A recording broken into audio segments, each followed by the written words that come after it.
It's Friday night, and the Contender Series returns, live from Brick City, Newark, New Jersey. In the co-main event, a super welterweight clash, as Argentina's Francisco Daniel Veron goes to war with Raul Garcia in a high-stakes showdown between two men looking to make a statement. And in our main event, a middleweight clash, as undefeated Olympic gold medalist Hebert Conceicao steps into the ring against hard-hitting Johan Gonzalez in a showdown that could shake up the division as two dangerous fighters collide with everything to prove. Also on the card, William Foster III, looking to bounce back after a tough loss on ProBox TV and prove he still belongs among the best. The Contender Series, action-packed, 50-50 fights, and it starts now. The following is a presentation of ProBox TV.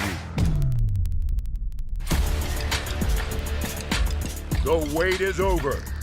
The ProBox TV Contender Series starts now. Yeah, neither man is willing to give an inch. Bradley is down again.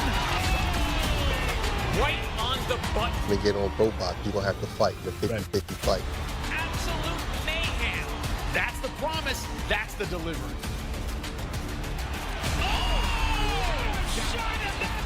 The ProBox TV stable is one of the best in boxing right now. Sink or swim, this is what the fans have been asking for. A stunning performance. At ProBox TV, runners and holders need not apply. This is what the fans have been asking for. Real boxing. Two hungry lions, no A-side, no B-side, just great fights. Count him out. Oh, goodness. That's the ProBox TV motto. Good fighters in great fights.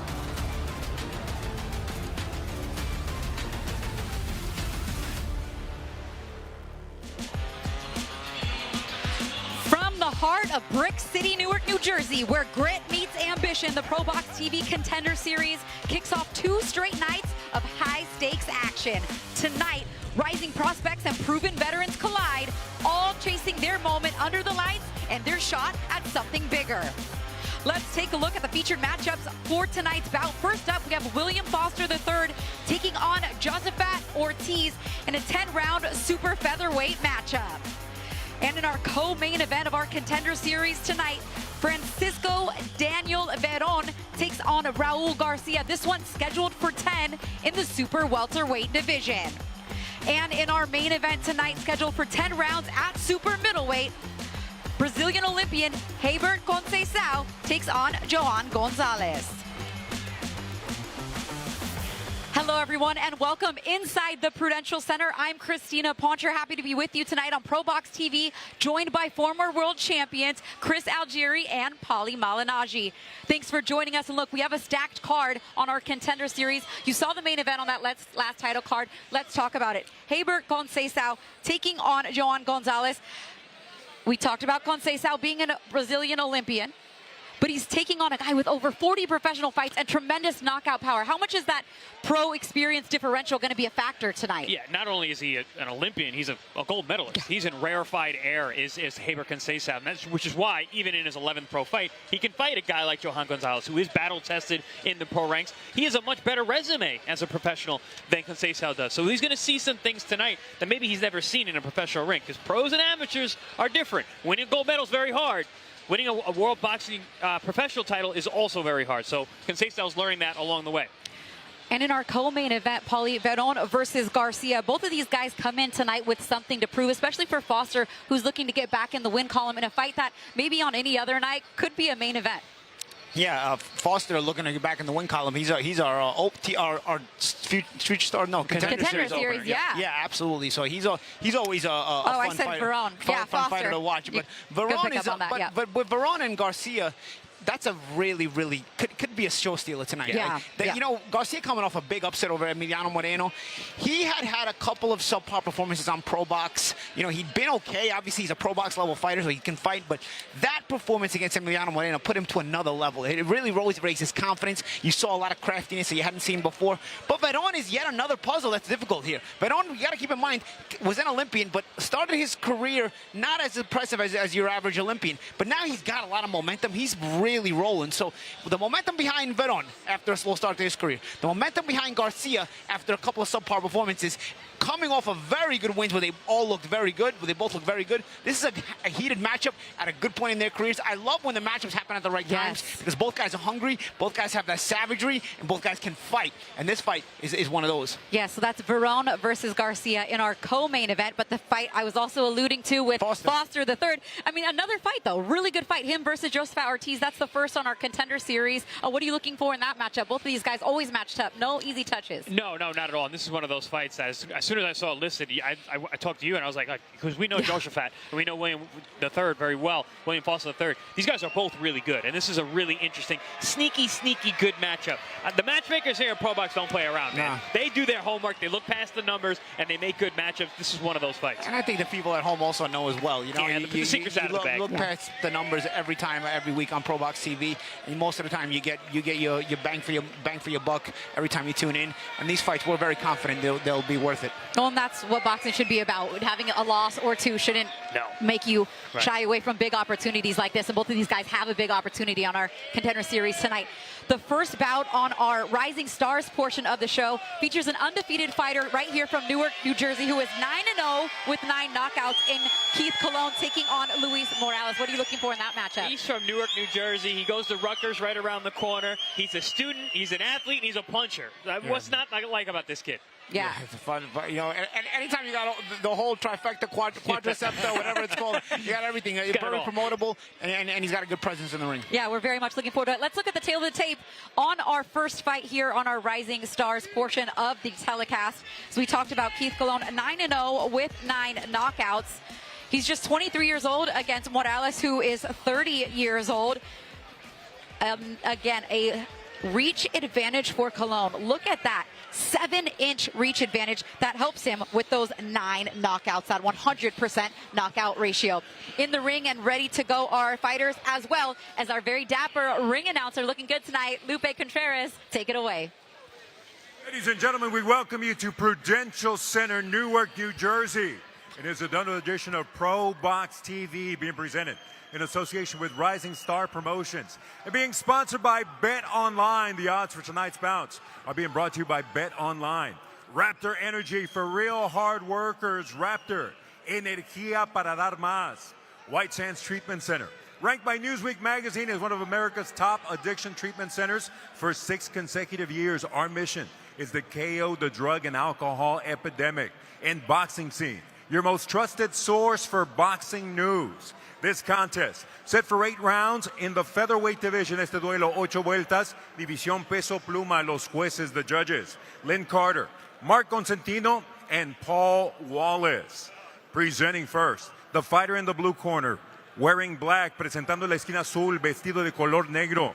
Su peso oficial, 125 libras. He weighed in at an official 125 pounds tonight. He accepts the challenge and takes on an undefeated foe with his own record of 8 victories against 4 losses, 1 bout even. 3 of those victories coming by way of KO esta noche. Acepta el reto y se enfrenta a un rival invicto con su propio récord de 8 victorias, 4 derrotas, 1 empate, 3 de sus victorias por la vía del knockout. Fighting straight out of TJ Puro Tijuana, Baja California, Mexico, Luis La Chispa Almendares. His opposition across the ring in the red corner, wearing gold with white, su oposición en la esquina roja, vestido de dorado con vivos blancos. Su peso oficial, 126 libras, his official weight, 126 pounds. Tonight, this Rutgers College student looks to continue his dominance inside the ring with an undefeated record of 9 victories. All 9 victories coming by way of KO esta noche. Entra el cuadrilátero invicto a nivel profesional con 9 victorias. Todas sus 9 victorias por la vía del knockout. He puts Brick City on his back. Newark, New Jersey. Keith Tsunami Colon. With final instructions, referee Ricky Gonzalez.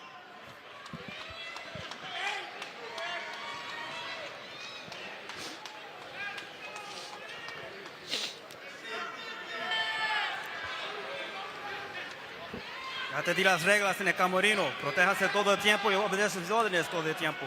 Gave you the instructions in the dressing room. I expect a good, clean fight. Protect yourselves at all times. Obey my commands at all times. Touch him up.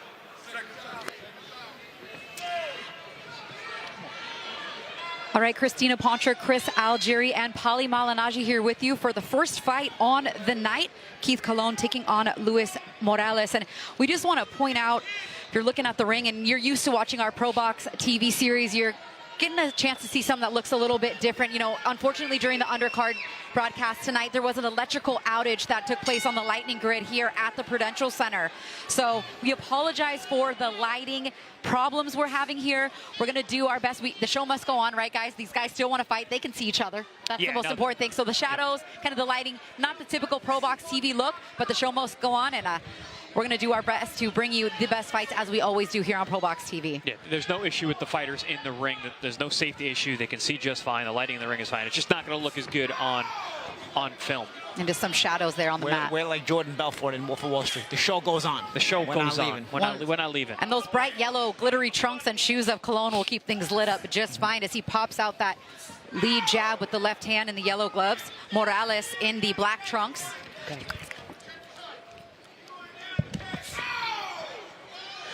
Colon 9-0 with 9 knockouts from right here in Newark, New Jersey. He made his pro debut in this building, and he's right back here for fight number 10. Colon showing a really nice, educated lead left hand. He's mixing it up well. He's pawing, he's jabbing, he's hooking. Yeah, measuring his feinting. Yeah. Very, very, very educated left hand from Colon, that lead hand. He closes the gap with a couple of different savvy little tricks. And he's got a guy in front of him who obviously is well aware of his power, and he's not being very active. Yeah, not much engagement from the opponent there. Menendez Morales. Luis Morales. You see the balance of Colon. You know, you see a guy 9-0, 9 KOs. You expect him to come out guns blazing, but that's not the case here. You see he's very methodical in the way he picks his spots. Yeah. And a lot of times. Oh, nice hook upstairs with the left hand after taking it straight to the body. Yeah, well timed. Yeah, a lot of times he's also trying to sweep Morales over towards the right hand. You'll see at times a hook that's thrown harder, but also a hook that's sort of thrown a sweeping way to move Morales into maybe a possible big right hand that he's looking for. Morales 8-4-1 with 3 knockouts, is on a 5-fight winning streak. Right now, he just took a right hand, a big one there, under a minute left to go in the fight. Yeah, and then goes right back to the body. Very, very so smart. That was a beautiful chopping right hand over a lazy jab. And a knockdown is scored here in round 1 for Colon. Morales doesn't want any more, guys. Yeah, his body language. The look on his face told you the story. He did not want any more. And make that 10 for 10 for Keith Colon. 10 wins, 10 knockouts. And in style, you know, it's not just a guy who's blowing guys out. He's doing it in style. Really clinical finishing, clinical execution of a game plan. No fat on those punches, as we like to say, champ. And nice, good snap and power and accuracy. We can use all our sayings here. He didn't get over his skis, no fat on the punches, threading the needle. Punch placement. The kid did it all, man. And he you really, talked really about, looked good. Christina, how Morales had 5 wins in a row coming in. Despite that, the confidence was taken out of Morales instantly.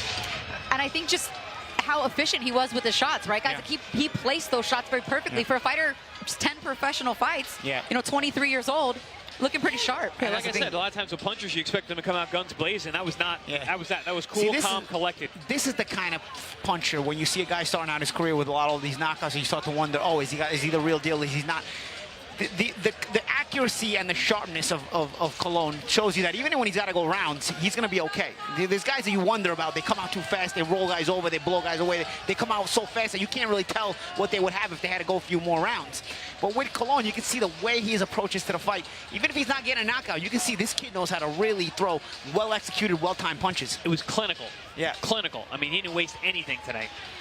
Showed a lot, including too. time. Yeah, including time. Did not waste any time with that knockout, coming at 2 minutes and 38 seconds of round one. We'll take a few more looks at some of his work. And I mean, even just setting up the combinations off the jab, changing levels, taking it to the body, and then finishing with the hooks up top. I like the counter right hand earlier in the round. I don't know if we're going to get a chance to see it. That outstarted a lot of the damage. This is all the finishing finish up, stuff. But it was a counter right hand over the top of a little bit of a lazy jab that Colon really, I thought executed well, because he had been trying to set up a right hand by sweeping over Morales towards it with a little sweeping left hook that wasn't working as much. He wasn't getting the reaction he wanted, and instead he ended up setting up the right hand on the counter over the top of a jab. Well, like and that you said, eventually led to the Morales end. wasn't opening up at all, and then finally he threw something back, and that's why you saw why he was so worried about Timid what was about coming back throwing. his way. Yeah. Ladies and gentlemen, inside the ProBox TV ring, referee Ricky Gonzalez determines that the blue corner can no longer continue, forcing him to stop this contest with an official time of 2 minutes 38 seconds of the opening round. Damas y caballeros, el referee Ricky Gonzalez determina que la esquina azul no puede continuar, obligándolo a parar la contienda con un tiempo oficial de 2 minutos 38 segundos del primer episodio, declarando el vencedor por nocaut técnico, declaring the winner by way of TKO. From Brick City, Keith Tsunami Colon. And it's official now, 10-0 as a professional with 10 knockouts. The 23-year-old featherweight Keith Colon is somebody to keep your eye on as he continues to move up the ranks and gain experience, guys. Very impressive prospect so far. And like I said, it wasn't just a knockout, it's the way he goes about getting it. Very clinical. And this was a kid that was going to go to the Olympic qualifiers, guys, and sees that Shakur Stevenson was fighting here in July of 2024. It was a big show, ESPN show, and he tells his dad, you know what? What if I make my pro debut on that card instead of going to Olympic qualifiers? At first, his dad said no. Then they talked it out through and decided to turn pro. Talk about seizing an opportunity, huh? Because he knew, it was like, this is like a dream to make my pro debut here in my backyard. Yeah, I mean, he and did then it. He's come back for moving win number right 10. along in his career right now. He's 10-0, 10 KOs, perfect so far. Sponsors. And getting good experience against tough guys and still dispatching them the same way. Some good outfits, too. I rate the flashiness. Yeah, it looks good. I like the bright yellow. Down to the shoes. And the matching shoes, yes. Yeah. You caught that. Of course, I'm a girl. I'm going to always look at the shoes. You got frills, too. You don't see a lot of young guys with frills. Yeah. All that good stuff. Total package, this kid. He's got it all. All right. Well, speaking of total package, we have a total package of fights coming up on the night for you still to come. Early work here for Keith Colon. Up next will be Eric Kadar Gainous taking on Alejandro Ibarra. That's coming up next, a 6-round super middleweight contest. And then the last of our Rising Stars portion of the card will be Emmanuel Chance taking on Angel Munoz. And then, as we talked about earlier in the open, William Foster III battling with Josephat Ortiz, Francisco Daniel Veron taking on Raul Garcia, and then in our main event, Hebert Conceicao taking on Johan Gonzalez. All right. Friday, April 10th, ProBox TV's Contender Series is in the Brick City, Newark, New Jersey. In the main event, Olympic gold medal winner and WBA number 15 ranked middleweight Hebert Conceicao takes on rugged ProBox veteran Johan Gonzalez. Then, in the co-main event, WBC number 8 Francisco Daniel Veron returns for a guaranteed slugfest against Dominican brawler Raul Garcia.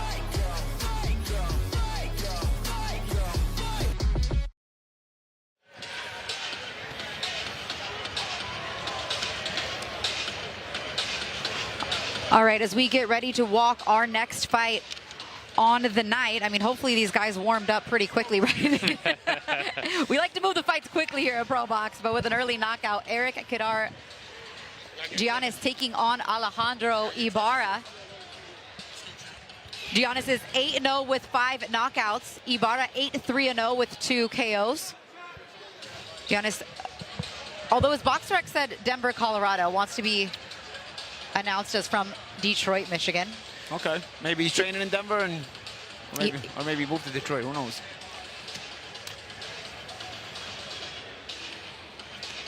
And in terms of the next matchup, you have a guy in Eric that's 8-0 with 5 KOs, taking on Ibarra, who is 8-3 with 2 KOs. What are we looking for in this matchup? These guys have a great opportunity here on ProBox. Yeah, with Eric, he's a guy, he's promoted by Mayweather Promotions. I want to see, what Floyd sees in him, and he's an opportunity in front of him in Ibarra to show that. He's got a guy, he's going to come forward, he's 8-3, solid, decent record for this level of your career, but see what he can do with him. Yeah, Ibarra, you mentioned his record. He hasn't been very active either as of late. So this is kind of a tough draw, if you will, against a fighter that has, been affiliated with Mayweather Promotions. You haven't been active. You take what you can get. At this point, your record's 8-3, so you beggars can't be choosers, so to speak. But ultimately, we want to say that, although this is on ProBox, a lot of times we take on the prospects of other promotions. Mayweather Promotions has put this fight on our show and paid for it. So we love showcasing prospects from other promoters as well. But sometimes these matchups aren't always the level of matchup that we put on as well. And Thomas Lamana as well in his Rising Star Promotions has put some a couple of shows on after this as well.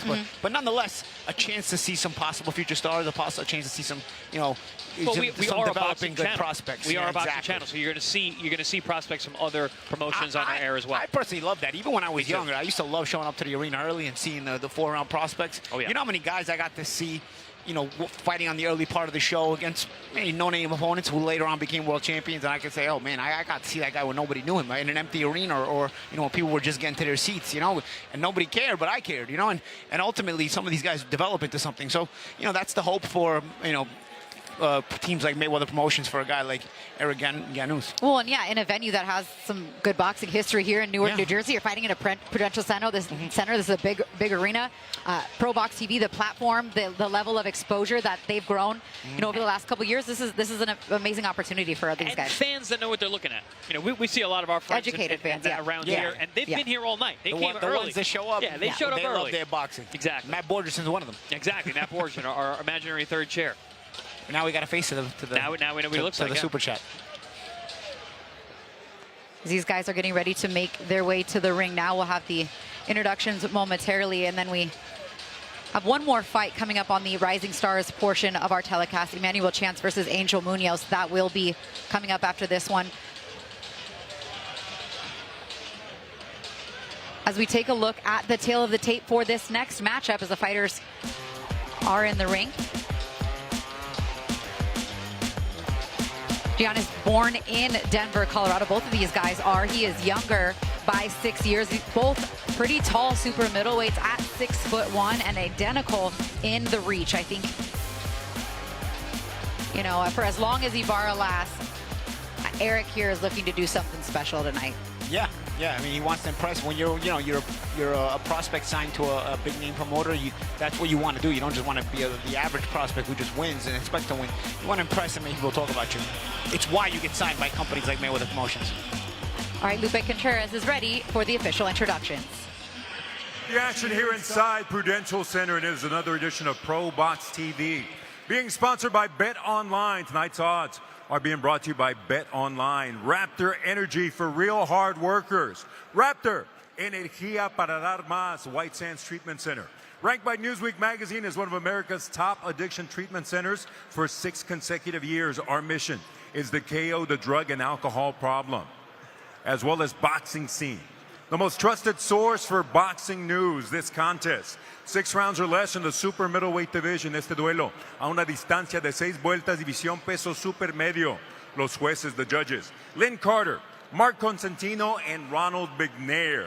Presenting first in the blue corner, wearing silver with black and maroon trim en la esquina azul, vestido de plateado con negro y color guinda. Su peso oficial, 168 libras. His official weight, 168 pounds in 11 bouts as a pro.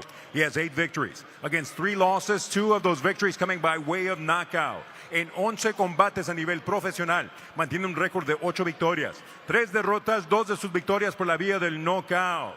Fighting out of Denver, Colorado, el comandante Alejandro Ibarra Huiza. His opposition across the ring in the red corner, wearing orange with blue and white, su oponente en la esquina roja, vestido de color naranja, con azul y blanco, su peso oficial, 166 libras y media, his official weight, 166.5 pounds tonight.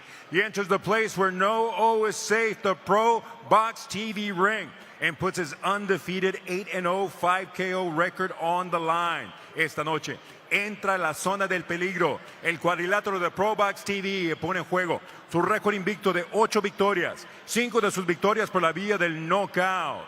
From Detroit, Michigan, Eric, the Influence Gianos.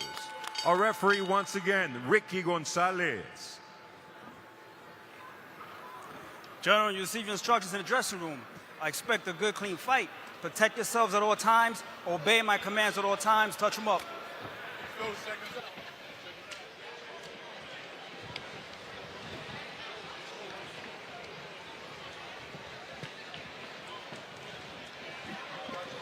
There's a look at Gianos, 8-0 with 5 knockouts, taking on Alejandro Ibarra.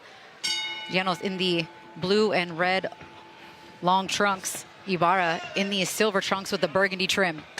Right to the body with the stab jab goes Gianos. Nice solid shot right off the bat. Gainous showing good reactions early here. Changing up the levels on those jabs, high, low. Very twitchy, looks like a fast fighter. Ibarra in his first fight since his last loss, which was back in September 2024. So we'll see if ring rust is going to be any sort of a factor, as he's kind of dry already to start the fight, right? Maybe not full time to warm up with the fight before going one round. But honestly, Christine, he wasn't moving much in the corner before the fight started either. So trying to get a little head movement though, trying to maybe warm up into the fight with a lot of head movement. He's trying to get a little bit of an offbeat rhythm. So Gainous is trying to, get the timing on it. Now, if you can just punch off that offbeat rhythm, that's the thing, because an offbeat rhythm can, make it difficult to hit, but it can also make it difficult to time on your own. Yeah, but is it offbeat by design, or is it offbeat because you're awkward? Yeah. Well, he just got caught by a solid right hand there from Gianos.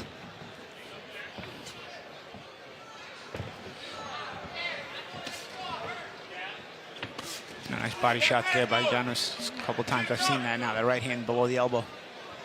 And Gainous doing a good job drawing a line in the sand, keeping Ibarra on the outside of his punches. He's the faster, more reactive fighter. Both were similar in stature and reach, but Gainous has a big speed advantage. Yeah, I could see Gainous creating a little bit more if he wants to. Oh, nice shot there. Rocked him. A little rooftop action. We used to call it right. Jab, jab, stand low, right hand high. Yep. I was thinking, I think Gainous would open up even more if he changes levels a little bit at times. He's got a lot of deception. Oh, nice body shot again. And I like how he's using everything except the right hand. He went back to that right hand again, because he's seeing there's no head movement from Ibarra. He's straight up. Yeah, it's crazy, because there was head movement at the beginning. Now there isn't. Yeah, he got warmed up, and now there's no head movement. Oh, there it is again. No reaction. He's not punching back either. Oh, there he goes. Yeah, Ibarra's legs are wobbled. Yeah. Ibarra in some trouble here early in round one. Again with the right hand from Gianos. And notice Ibarra constantly moving to his left, walking into the right hand. Gainous took the lead, saw that, and has been right hand heavy ever since. Yeah, look, stepping right into it. Yeah, again, I'd like to see level changes from Gainous. That's my one extra thing I want to see from Gainous. Which is why he just got hit with a left hook from Ibarra. Yeah, there it is. A good jab by Ibarra. Once in a while, he shows he's there. Nice jab to end the round, and a nice one, too. Same thing. Short right.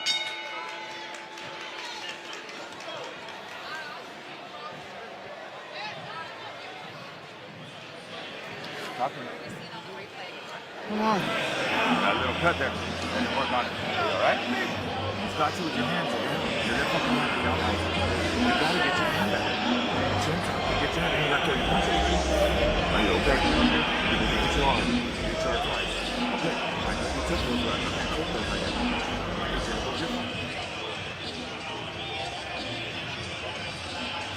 Solid. Yeah, that was a solid start, guys, for Gianos. I mean, he landed everything. Yeah, Gainous was doing a really good job, high and low. You know, that stab jab was something that came out right in the beginning of the round and was using that to land the right hand over the top there, which had Ibarra in a world of trouble. I didn't think we were going to see the end of the first round, the way that Ibarra was responding to those punches, but stayed tough, made it to the end, and here we go with round number 2.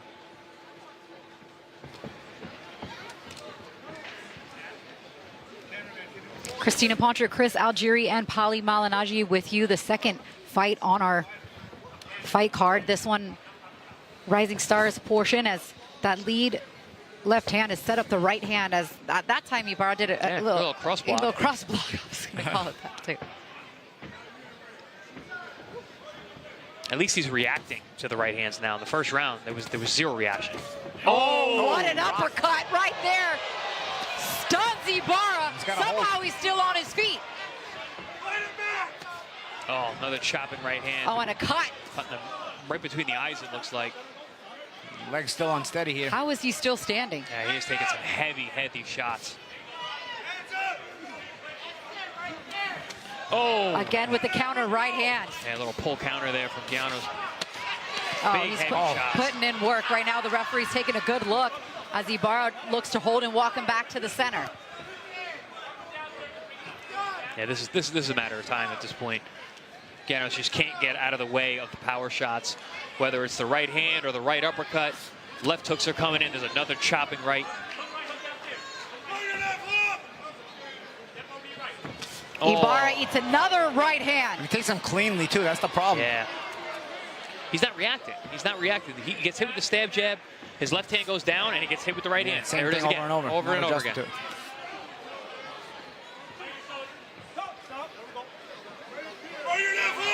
His face is looking a mess here.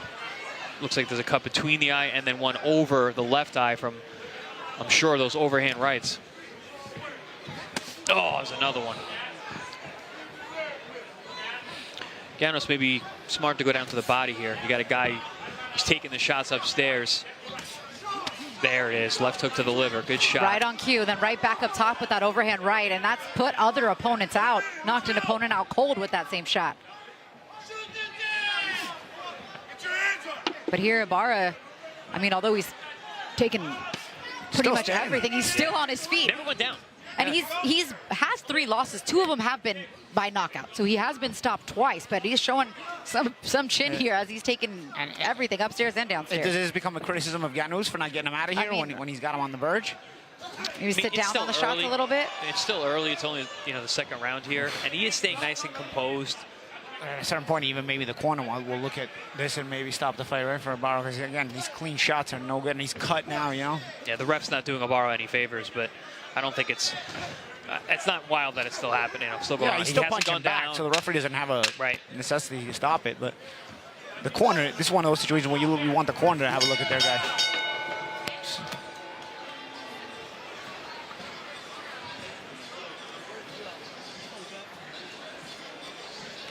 Just trying to get a look here in the corner as they're going to probably bring over the ringside physician to take a look at Ibarra.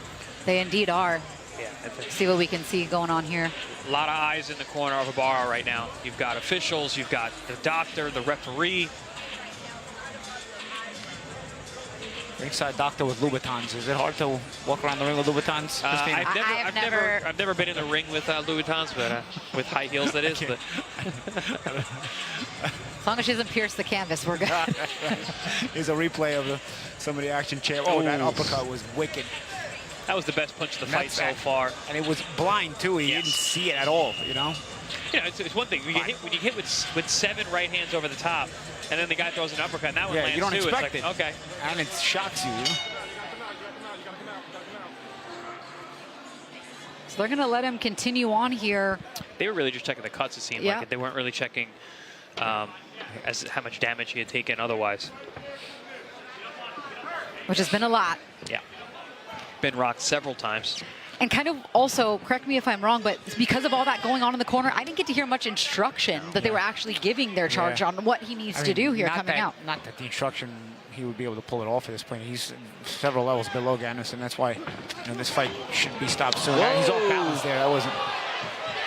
You want to think Ibarra did something, but it was more Gainous was off balance, pulling back. Because Gainous has some habits that could cost him against better fighters. He does pull back a straight back. square. Stays tall. Yeah, and stays tall a lot. Doesn't change levels. But Ibarra's not going to be the guy to make him pay for it.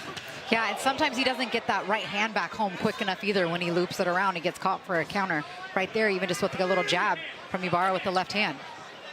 See, the criticisms start here. Once we're getting, now we're a couple rounds in. Nitpicking. The guy's still here, and you're getting hit though. It's not like you're completely dominating and controlling, and you're not getting hit anymore. Now he's actually getting touched a little bit. Yeah, and even in a non-competitive fight.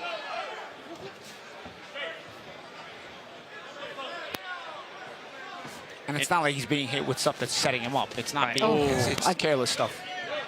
Although he's continues to wreck Ibarra here with these combinations and shots. Ibarra's awkward though. He has some very strange movements. Oh man. Just a lot of work up top right now, just teeing off. Here's Gainous. Look for another one of those uppercuts soon. Look at Ibarra's body language. He's leaning over that front foot. Oof. Oh, again with the right hand. Very straight right hands. Put him very precise too. He puts him right on the chin. Oh, big shot over the top. I don't know. The corner needs to be thinking something here. Yeah, I mean they're cool as cucumbers back there. Yeah, they're not shouting any instruction. I mean, they're right here to my left. Looking around. They're saying, I just heard them say, "Get out of the corner." Things you see in boxing, man, is wild. Well, the barrier to entry is very low in this sport. You throw a towel over your shoulder, and now you're a trainer. Good. Yeah, they need to take a good look at Ibarra right now. At least he's shooting a jab, trying to at least generate some sort of offense to keep himself in this fight. But right now, I mean, being completely outmatched. I like how Gainous is going back to the jab. He's been very consistent with it. Oh, there's that uppercut. Chopping right hand. That one right on the temple. Oh, another big shot, and now the referee has stepped in, rightfully so. And Ibarra's tough. Look, he was Stop the fight. But somebody had to protect him because his corner wasn't going to do it. You never got me down, Ray. Yeah. You never got me down. Good call by the referee. Yeah, that was great timing. Perfect timing by the referee.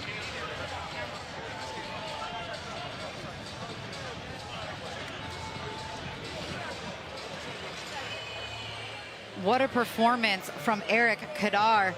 Gainous, I mean, now 9-0 as a professional with 6 knockouts. Really well done. I mean, uppercut, jab, body shot, you name it, he landed it. He showed a lot of tools today, and really, he set everything up with the jab. He started with the jab right away and stuck to it throughout the night, and I think that was the most impressive part for me. And the criticism is constructive. You know, he looked good, but he can look better. There's things that he can improve on from this performance, and things you might want to tighten up. And that's with a part of the prospect stage, right? You win, and you look to continue to improve on your way up the ladder. You always have to be self-critical. We always talk about that when you're coming up. Being self-critical is really important. You got to be able to go back and study your fights and look for where you can improve.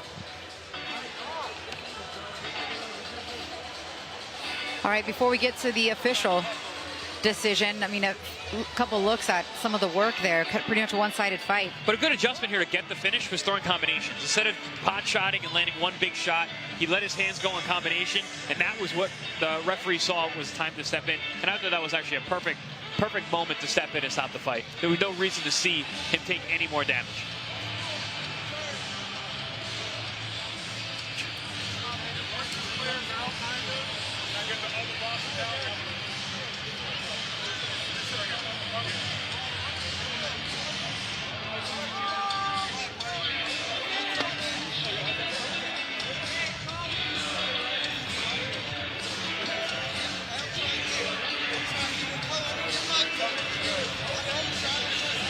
And you could tell Ibarra is upset. But it was a good stoppage. Guy's a He's warrior. got a couple cuts, but he wanted to keep going, especially after being out of the ring for as long as he has. Nah, that had to be stopped. It had to be stopped. But they made the right very call. overmatched. But he's still a warrior. He came to fight. Never went down.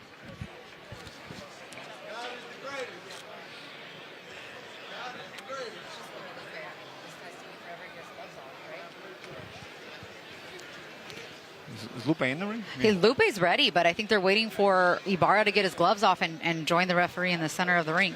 Lupe's always ready. I mean, we've seen the guys who lose sometimes leave the ring. I don't think it's necessarily a must that he has to. No, he doesn't. Be center ring for this announcement.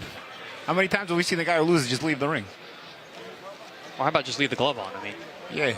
Well, at this point we've already established the corner and their qualifications, no? So I can't be surprised that this is happening now, or lack thereof.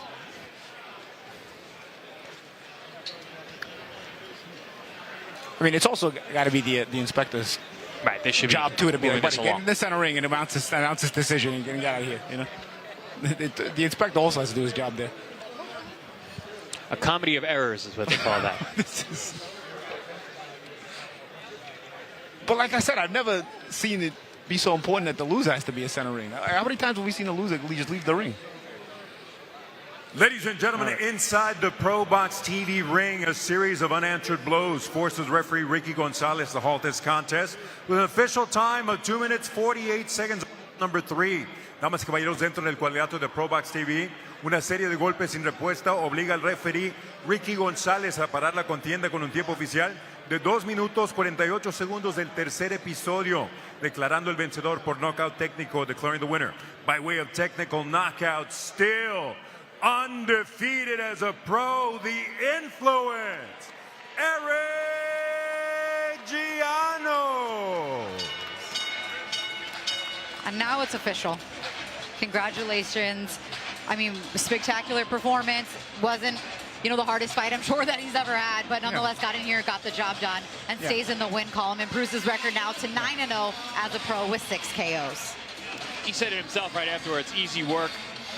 You know, but it's another day at the office. You got to put some work. You get to showcase his skills a bit too. We got to see what he has to work with in terms of what's in the toolbox. And I saw some good things. I want to see him again. All right, let's take a look at some of the numbers from this fight. I'm sure they were as one-sided as. Okay. All right. So we're going to scratch that on the numbers. Coming up next, our next bout will be Emmanuel Chance taking on Angel Munoz. Emmanuel Chance, the undefeated bantamweight. Emmanuel Chance getting a great opportunity here on ProBox TV against Angel Munoz. You know, he's 3-0 with 1 knockout, Manny Chance, but he's just one of those guys where from the moment he made that transition to the pro game, it's been a pretty seamless transition for him. Angel Munoz, 3-2 with 2 knockouts. Had to work a little bit harder. Yeah. Manny Chance is a seasoned amateur with incredible accolades, and Angel Munoz is a tough guy, and we've had him on our air before. He took a loss in his last fight against another undefeated fighter, but fought well enough to get a return call, and now he's here tonight fighting Manny Chance. Yeah, both of these guys have had great sparring in their careers, even as amateurs. So let's see what it brings tonight in the last fight for our 6-rounder bantamweight before we get to our Contender Series portion of the show. Somebody's here. Yeah, we have a special guest that has joined us here ringside. Shakur Stevenson, how you doing? I'm great. I mean, I know you're not in Newark anymore, but a stone's throw away here in Prudential Center from where you grew up, although now you're in Houston. But Manny Chance, I remember you telling me about him before he turned pro, and you were like, Christina, keep your eye on this kid right here. I'm sure you're happy with what you've seen from Manster, as you guys call him, who's 3-0. Yeah, Manny Chance, he's the truth. I done seen a lot with him. I think he's going to be one of the best young fighters coming up, and I'm glad he got an opportunity to showcase his talent, and the world is watching now, and I'm here to support him. So anytime you get a Shakur Stevenson vouching for you, obviously it's going to put more eyeballs on you. You know, Shakur doesn't vouch for just anybody. For sure. But I seen what he could do. I done seen him in the gym, and I watched him spar like 5 different sparring partners straight, and he's beating them all up, not getting tired, and you can tell he wanted bad. So I just can't wait to watch tonight and see what's in store. When you put your stamp on guys like Abdullah Mason's another one that you put your stamp on, that obviously played out very well. Do you see a path like that where he's going to be a future world champion, maybe a few divisions? And why do you see, what is it that you see that makes you say that? Yeah, definitely. I see the path the same way, but I see them different stylistically. Yeah. Manny is a counter puncher. He's a boxer, and he got great instincts. His instincts is what makes him rare. So we'll see tonight. How fast do you think you can move him along as a professional? He seems like one of those guys. It's only his 4th pro fight tonight, but could be moved much quicker than a normal prospect. Yeah, I can't wait to see him in there with the champions and the guys that we all think is the best fighters, because Manny is going to show out and show you why he's one of the best. And also the confidence to show you, because Munoz is not your average opponent either. No, he's a Munoz pretty difficult, rugged guy. We've had him on air before, so for Chance to go and get in with him on only his 4th fight, it's something that shows us the belief in Chance's team as well. And also his first 6-rounder, Shakur. So he's 4-rounders are so tough. You want to give yourself, and especially a fighter that can fight in multiple dimensions, some more time to work, and that's what he'll get tonight in his first 6-rounder. Yeah, I think it's great. I'm glad he got a test in front of him. I hope this guy can bring the best out of him, and we can see the best version of Emmanuel Chance. What have you been up to lately? Coming off that great fight with Teofimo Lopez, that was a spectacular performance. I'm hearing some rumors. You're going to say it. What are we looking at? Go ahead. Nah, I don't have no rumors right now. I don't know. I hear the rumors, but I don't. But there might be rumors, but you're not hearing them. Yeah, I'm not. I don't know nothing about them. But I've been staying active. I actually sparred with Raymond Ford yesterday about 10 rounds straight. Okay. And, he's got a big one coming up. Yeah, he does. Yeah, I'm just staying in the gym. I want to stay ready. So. You want to stay at 140? I don't know what I'm going to do. Okay. I don't know what I'm going to do. I know what you're going to do right now. And that's watch Emmanuel Chance, who is in the ring right now with Angel Munoz. You want to stay on comms for a minute? Oh, yeah, I want to stay. Okay. Actually, no. I don't know. Can I come back? If you got to yell, just take it off. I got you. Cover the mic. All right, well, for now, just sit tight while we send it up to Lupe Contreras. Lupe? We continue with the action here inside Prudential Center. It is another edition of ProBox TV, being presented in association with Rising Star Promotions and being sponsored by Bet Online. Tonight's odds are being provided by Bet Online. Raptor Energy. For real hard workers, Raptor Energía para dar más. White Sands Treatment Center, ranked by Newsweek magazine as one of America's top addiction treatment centers for 6 consecutive years. Our mission is to KO the drug and alcohol epidemic, as well as boxing scene. Your most trusted source for boxing news. This contest, 6 rounds or less in the bantamweight division. Este duelo a un límite de 6 vueltas, división peso gallo. Los jueces, the judges, Lynn Carter, Mark Consentino, along with Ronald McNair. Presenting first, the fighter in the blue corner. He enters wearing black with white, presentando la esquina azul, vestido de negro con blanco, su peso oficial. 118 libras, his official weight, 118 pounds. Tonight, this anytime, anywhere warrior enters the ring for the 6th time as a pro with 3 victories. Against 2 losses, 2 of his victories coming by way of knockout. Esta noche, este veterano aguerrido entra al cuadrilátero con 3 victorias, 2 derrotas, 2 de sus victorias por la vía del knockout. Fighting out of El Monte, California, Ángel Munoz. Across the ring in the red corner, wearing green with silver trim, en la esquina roja, vestido de verde con color plateado, su peso oficial. 118 libras y media, his official weight, 118.5 pounds tonight. He enters professional boxing's newest proving ground, the ProBox TV ring, and puts his undefeated 3-0 record, 1 KO on the line. Esta noche entra al campo de prueba. El cuadrilátero del ProBox TV pone en juego su récord invicto de 3 victorias. Una de sus victorias por la vía del knockout. Fighting out of East Orange, New Jersey, Emmanuel Chance. Our referee, David Fields. Okay, gentlemen, we're scheduled to box 6 rounds. I've gone over the rules in the dressing room. I expect you to obey my commands at all times. Most of all, protect yourself at all times. Touch gloves, good luck. Let's take a quick look at the tail of the tape for Chance versus Munoz. East Orange, New Jersey in the building versus Baldwin Park, 1 year apart. 1 inch height and a 2-inch reach advantage for Emmanuel Chance as they already get started, and right away a left hand lands from the southpaw.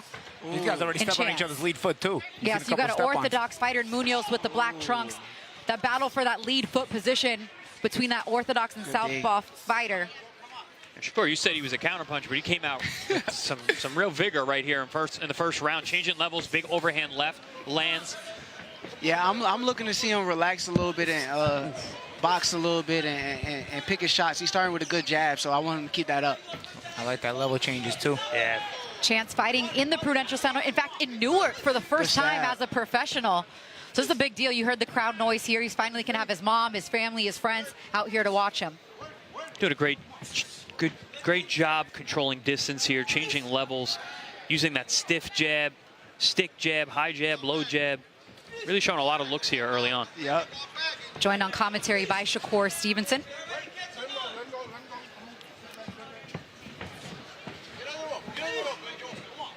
Munoz has had some great sparring in his career too. He sparred Junto Nakatani, Princesa Olasquaga, Ricardo Sandoval. Yeah, Munoz has the character too. He wants to bring a fight and make it uncomfortable. Yeah, speaking of him yesterday, the fighter meets, he was excited for this opportunity, fighting a man in his backyard. I'd like to see Manny go to the body a little bit too. Slow it down, right? Take a little bit of the excitement out of Munoz. And calm down a little bit. I think he's a little bit excited early. Ooh, nice shot right there with the left hand from Chance. And Munoz is now switched to southpaw. Oh, down to the body, then back up top. Oh, good body shot. Great level changes there on defense after the offense. Good reactions. You see how Munoz tries to make it physical. Winds up on top of Chance, trying to disrupt his timing a little bit. Back to the right-handed stance from Munoz. Yeah, this is the definition of will versus skill. 1 minute left here in the first round. I would love to see Emmanuel get to that body.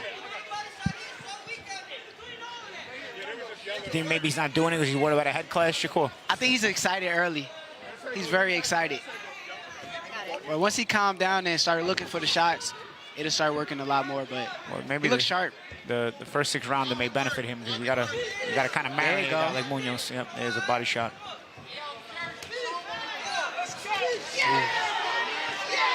Beautiful variety.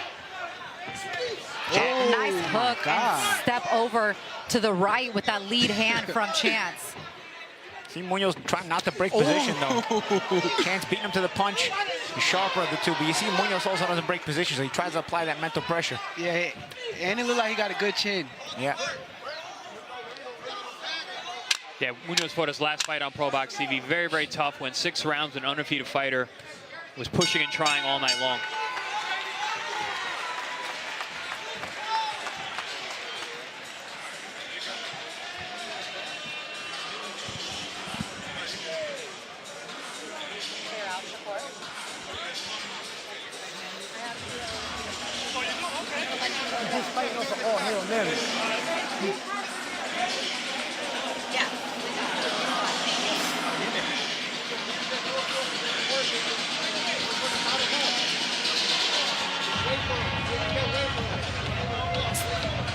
Really solid start for Emmanuel Chance. Here's a look at some of the work he did downstairs, upstairs. Super sharp, but as Shakur said, coming out of the gate a little too fast, a little excited. You can see that.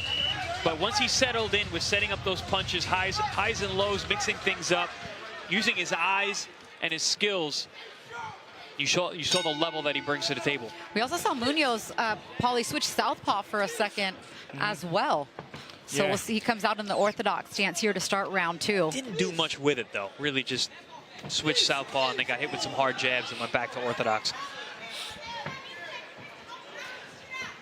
We're going to let Shakur Stevenson go and yell some instructions from the other corner. As back here with Paulie Malignaggi, Chris Algieri, Christina Poncher. Munoz actually landed a good shot there. Chance took it well.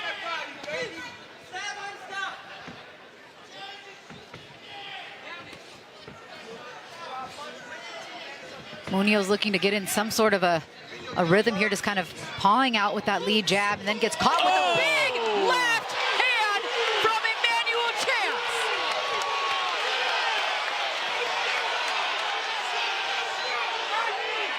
A push-pull counter too. Yeah. And with the level change. That was a couple things at once.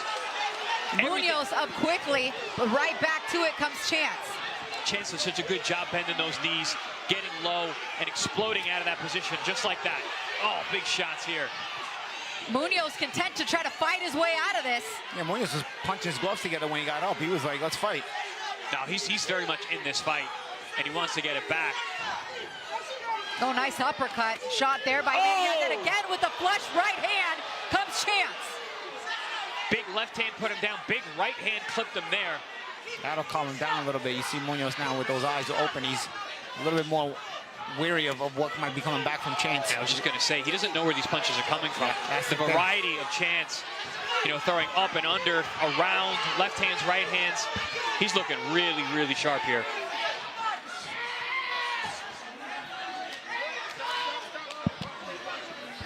Munoz tough, though. Tough, strong, looks big for the weight, came in great shape. Yeah, he's trying to continue to put hands on Chance, and he's got Chance holding a little bit. Maybe Chance wants a little breather, and a chance for Munoz to make him uncomfortable here. Continue to apply that physical pressure. Yeah, he got very excited after that knockdown, threw a lot of punches. Yeah, he does have to pace himself. This is his first 6-rounder. Should he get there? Yeah, third clinch in a row initiated by Chance there. Munoz. Good body shot Good there. combination. Munoz with a good combination, but right back comes Chance. Nice left hook from Chance, 2 of them. Munoz needs to take advantage of this inside work. He's using a lot of grabbing and hitting while he's holding. Chance looking up at the jumbotron now, seeing how much time is left in the round. Yeah, that's not a great sign here in round 2. He did throw a lot of punches, and here comes Munoz.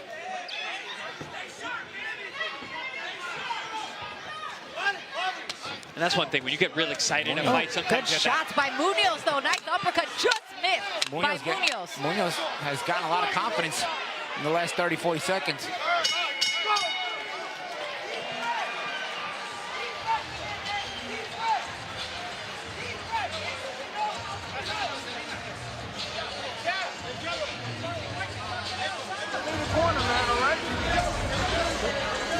Back. How you feeling?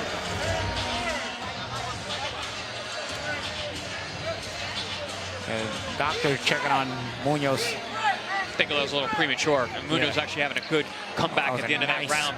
That was a beautiful left hand over the top by Chance early in the round. Munoz came back, super tough. Yeah. Gets cracked with a good right hook as well. Yeah. But this was all part of the salvo that eventually punched Chance out a little bit. And then Munoz started working his way back into the round. Landed some good body shots as well. But I was going to say, that's one thing. You get that adrenaline dump sometimes when you're overexcited early in a fight. You got to see if you can catch that second win from Chance here. Yeah, and you can see the talent in Chance. A lot of physical gifts, a lot of physical talent. But you got to be careful with a rugged guy like Munoz, who can sort of physically start to overwork you. I mean, and Munoz out quick from the corner, too, like ready to go. That knockdown happened early. In round 2. I think Chance was a little too quick to show his discomfort at the end of the last round, and it gave Munoz that confidence after it looked like he was losing confidence. You know, so now Munoz believes in himself again. Yeah, that's the thing. You got to have the illusion, even when you're uncomfortable, to not show it so easily. Gritty guys like Munoz, you got to break their spirit by making them miss, making them pay, and consistently showing them that they can't win. If you give him a little bit, he'll stay in the fight. And he was getting there. Chance was getting him there. And then all of a sudden, that salvo where he initiated 3-4 clinches in a row, it allowed Munoz to start having self-belief. And then when he threw the punches in that time frame, you know, Chance showed his discomfort, and Munoz read it. And he's got that self-belief once again now. Oh, just missed with an overhand left, and Munoz clinches. And although Munoz has been hurt, he's been down by the left hand, he got rocked with the right hook, it's not deterring him from punching with Chance. He doesn't mind getting hit if he can hit you. I'll take one to give one.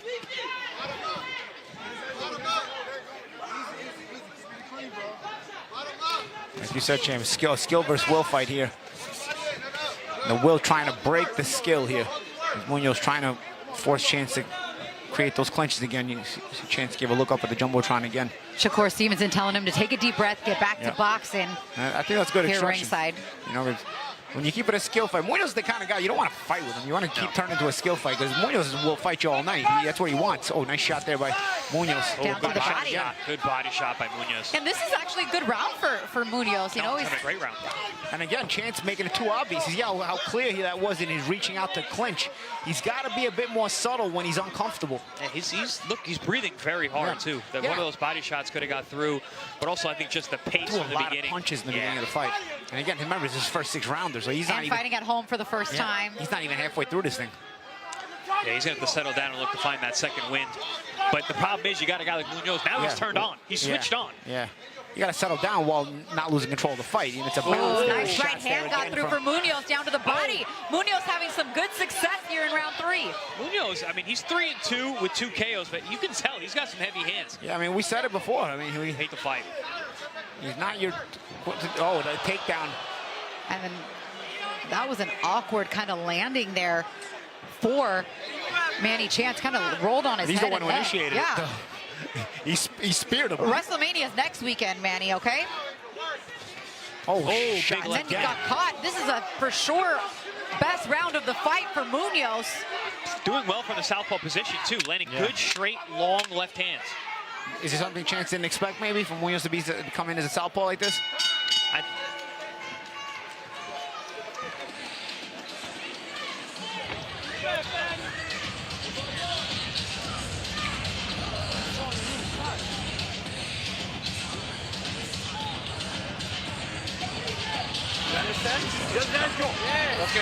Okay. You don't want to win the guy. Fight with your boxing, okay? You more listen. Hey, listen to one body. Okay?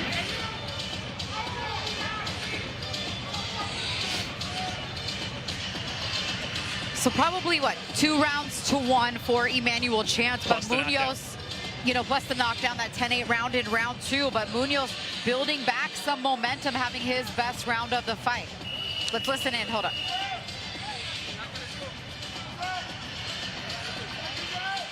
Even just body language in that Chance corner looked very uncomfortable. Still a lot of fight left to go. Got to get back on that jab. He showed such a good jab in the first 2 rounds. But that's the thing, even the jab, he's throwing him too hard. Yeah. You gotta vary that jab a little bit. See, everything he's throwing, even the jab, is nothing that is pace controlling. It's all energy burning. And look, Munoz has a laugh, a smile on his face because he sees the discomfort in Chance. Oh, good body work from Munoz. Chance able to deflect a few of those. But you see Munoz. But the confidence. He's pumped. He punched his gloves together. And like I said earlier, he doesn't mind getting hit. He'll punch with you. Yeah. He's not deterred. And he's won the last round, and he might be winning this one here. And this is not the fight you want to be in your first 6 rounders if you're Chance, where you're tiring and you got a guy surging. Chance is no longer bending those legs. A shot there by Chance, but again, he lands and he holds, so they become stay away from me punches instead of I'm going to take control of the fight punches. And his brother too here, shouting some instructions to Manny Chance ringside. Yeah, his brother a good contender. Yep, reminding him you're a national champion. Pace yourself, be smart in there. And it's Angel Munoz right now that is not making. We're not allowing Manny to be comfortable. Munoz doesn't care about any of that stuff. That's the problem when you get in the ring. None of your accolades can win you the fight. It's got to be what you're doing there. Good stab jab there. There's that jab from Chance. And I like that he did it and then didn't initiate a clinch. Though he got butted there. Munoz not scared to make it rough at this point. Champ, you made such a good point. Everything is hard. Yeah. Yeah, and that's why he can't conserve energy. He doesn't know how to, take something off the shots and win a round without throwing everything hard. Oh, there's that getting low stance. Good jab there by Chance. And doing a better job breaking up the action here. Yeah. It's not just clinching. He's hitting and clinching, and he's not allowing Munoz to let go with those combinations. So when he's letting those hands go, he was having real success. Munoz slowing down a little bit. Let's see if Chance has a chance to get the round back here. Although, as I say again, the obvious jump in clinch, that's not a good look. You got to be more subtle with those things. That's a really dangerous punch to initiate, though. A big leaping lead hand uppercut. That's a dangerous shot to throw in the middle. And again, Munoz's confidence looking like it was slowing down for about 20 seconds. Now he sees that jump in clinch, and he's like, nah, this guy doesn't want to fight. I'm going to attack him. And you've allowed Munoz's confidence to there's that jab. Resurge. There's a jab. I'd like to see a little level change or something, but maybe he's tired, He was level changing very well. Nice 1-2 there by Chance. 1-2. That could have secured the round. Yeah, right at the end there. It was a close round for Chance. You think so? Hey, I thought he was having better success breaking up the action. Munoz had a really good early part of the round. Even the late last minute, there was still a couple of combinations thrown by Munoz. Little 3-4s and 5s. Man, you can't don't nothing against Knockdown comes big though. Big. Use your game, you're good. Stop worrying. Remember your first 6-rounder? 6 rounds is a long time. Yeah, they would have been. 6 rounds is a long It time. would have been over. It would have been Manny Chance's fight with that knockdown. My discomfort came a little bit when I started fighting 8-rounders. That became the first time I had to start getting used to it. Once you can do 8, you can do 10. Yeah, that's what I mean. The 8-round, for me, the 6 to 8 jump personally is different. But 6 is different. 6 is hard because of it's a sprinty nature. It's short enough that you could still go hard every round. Like when you get to 8 and 10, yeah, you know, stop becoming a pro. Yeah.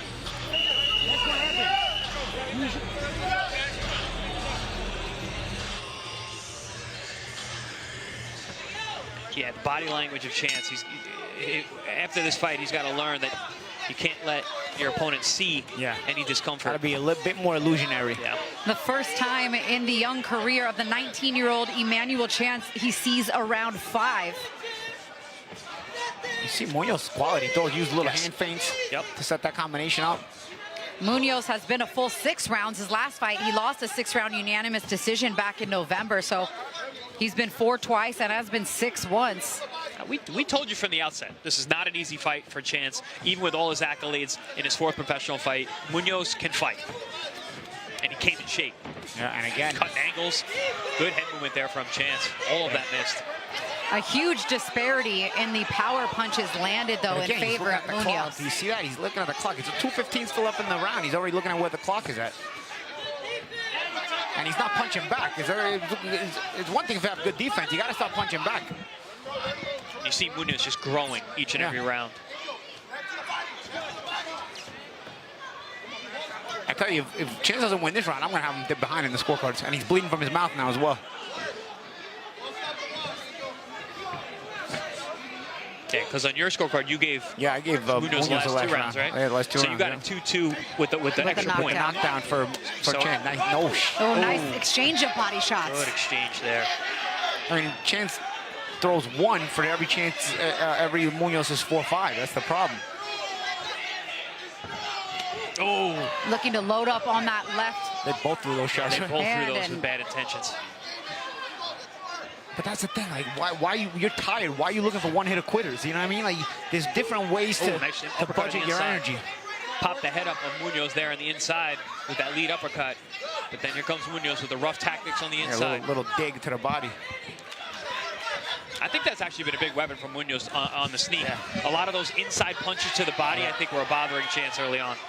Yeah, especially that he was punching himself out a little bit. Oh, nice level change in a left hand over the top. Yeah, nice little sharp counter there from Chance. Well, Munoz just standing in front of him straight up and down. Yeah, remember, we had Shakur Stevenson with us in round number 1, who's very close with Manny Chance. There. Nice uppercut there from Munoz. That, again, the clinch, too easily seen. You're showing your discomfort too much. You got to hit with an uppercut, and right away you jump in with a clinch. You can also bail out of the pocket if that's the case. Again, for me, that's what sometimes he can give away the round just by doing that, you know? Because you make the punch that just landed look even more important than it might be. But also, you're telling your opponent. You're telling the judge, you're telling everybody. Yeah. No, everybody knows too. it. Oh, good shot. Shot on the inside there by Chance. But I was saying, we had Shakur Stevenson in the first round. Tell us that Chance is a counterpuncher. We're not seeing much of that here.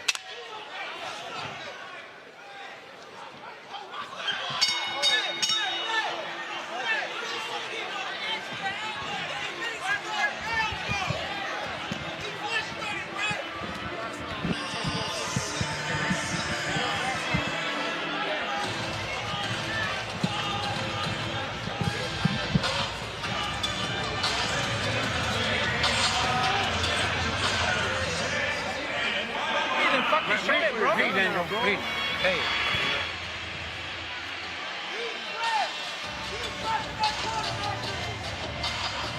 I mean, this could be a really big round right here, Paulie, right? On your scorecard. I was actually, let's look at the replay here. That was a nice little counter from Chance. But everything Chance does, it's designed to get him a break. That's uppercut there by Munoz. See Munoz, he lands a punch, he's looking to keep punching.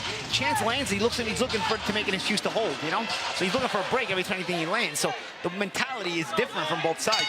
I think the question to ask is, can Munoz get a decision? We're in Newark. Yeah, that is the question. And the knockdown scored against him. Because you get to that point now where Munoz is, on my card, he's winning this fight. If he seals this round, he really wins this fight. But you know, nice hook there, but from Chance. Essentially, though, but if you think about it, Chance won rounds 1 and 2 and the knockdown. He essentially needs to win one more round to win the fight. But has he scored? But the momentum is not going for him. He's not able to match Munoz. And even when Munoz doesn't land these salvos, there's nothing coming back from Chance. So it's if you're in survival mode, it's hard to win a round. And he's also not landing as clean as he used to, as he was before. In fact, Munoz is landing cleaner. But his fans are yelling, "Oh!" when he's missing punches too. Like he just missed that uppercut. So let's see a little gut check time for both guys here in this fight, in this round. Nice shots there from Munoz. See again, nothing in between. Nice jab there. That's it. Sometimes it's simple as just shooting a jab in between the combination. Because I think Chance blocked a lot of those shots on the inside. But to the optics, the judge is the one, the aggressor. Some of those wide right hands get through though too. It's also just busier because Chance is not throwing as much. And has landed more power shots. Oh, hit on the break there. Again, looking at the clock, you see? And right in front of the opponent too. You know, Munoz saw him look at the clock. If I'm Munoz, nice I'm pouring it on from here. Munoz. Nice setup too with a little touch up top first. Listen, Munoz lost his last fight on our air. We brought him back for a reason. This is why this kid is here. That's why, again, when you say look between the numbers on ProBox, right? Munoz, one of those guys. And he's comfortable working in the clinch. And if that's what Emmanuel Chance is going to do, continue to eat, you know, continue to work on the inside. Trade jabs there. Down to the body for Chance, but right back comes Munoz with the right-hand body shot. You see the difference in mentality. Again, Chance lands the body shot and wants to hold. Munoz lands the body shot and wants to work. Judges look at mindset, too. Yeah, the aura of the fighter. You can sense it, you can see it. Yeah, Chance just looking real sloppy here in this last round. 40 seconds holding and looking at the clock. That clock can't run out fast enough for him. Yes, it was a long 6 rounds. Perhaps not the homecoming performance Chance was looking for. What a shot. It's clipped with That was a big shot. uppercut. He might be hurt here. He's hurt. Yeah. That was a big uppercut. He's looking at now he should be holding. Yeah, before he was holding, but now, okay, now I don't blame him if he's holding. That was a big uppercut by Munoz. That uppercut's been a really good weapon for Munoz today. It's probably been the cleanest punch that he's landed consistently. And Chance not even trying to get that shot back. He's just trying to hold. Just trying to get to the finish. Just trying to get to the finish. SoCal came to party here tonight. Could he get the upset? Could Munoz walk out of here the victor in Newark? Good this fight. one's going to the scorecards. Good fight.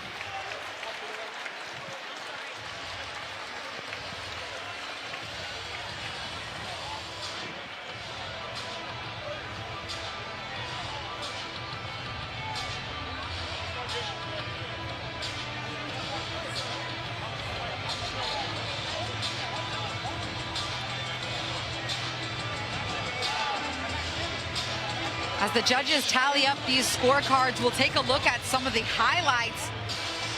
Things started off very well for Emmanuel Chance. Yeah, early on, it looked like it was going to be a coronation for the next coming of Chance. That knockdown was literally the end. It's crazy.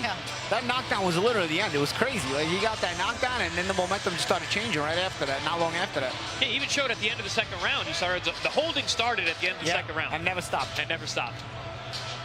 And Munoz, really. Munoz pouring it on, letting the hands fly. And Christina, to your point, a lot of that hitting on the gloves, a lot of that hitting the elbows, but it doesn't matter. If one guy's throwing and the other guy's not. Landed on the gloves. One guy's not throwing, it looks even worse. And again, the mentality, like I said, Chance lands and looks to hold. Munoz lands and looks to continue. Here's some of the numbers here as we take a look at this one. Body shots landed 23 in favor of Munoz. He only landed 11% of his jabs. Emmanuel Chance more efficient with the power punches at 42%, but 200 more power punches thrown by Munoz. And more than double landed. More than double landed. 106 to 85 in total punches landed in the 6th rounder. Munoz threw a lot of shots and did get through. We talked about what blocked on the arms, but obviously a lot of those shots got through as well. What's the over on what's the especially power punches? Plus minus that he gets robbed here. more than likely, yes. that's so do you both have Munoz winning the fight? I could see how Chance could win the fight. I had him win the first 2 rounds. I had him winning the 5th round, so I have him win it. Yeah. I got 4 rounds to 2 plus, you know, the knockdown for Chance, but I still got it 58-55. I got a 3-3 with the knockdown, so Chance up. All right, well, Lupe Contreras has the official decision. Well, I mean, take it away. Not in my eyes, but. Ladies and gentlemen, after going all 6 rounds inside the ProBox TV ring, we consult the official scorecard to determine a winner. Damas y caballeros, después de completar las 6 vueltas, esta es la decisión oficial. Judge Carter scores about 58-56 in favor of Munoz. La juez Carter anotó 58-56 a favor de Munoz. Judge Constantino scores it 57-56 in favor of Chance. El juez Constantino anotó 57-56 a favor de Chance. Y el juez McNair anotó 57-56. Judge McNair scores it 57-56 in favor of the winner by way of split decision. A favor del vencedor por decisión dividida. Jersey, stand up, Emmanuel Chance.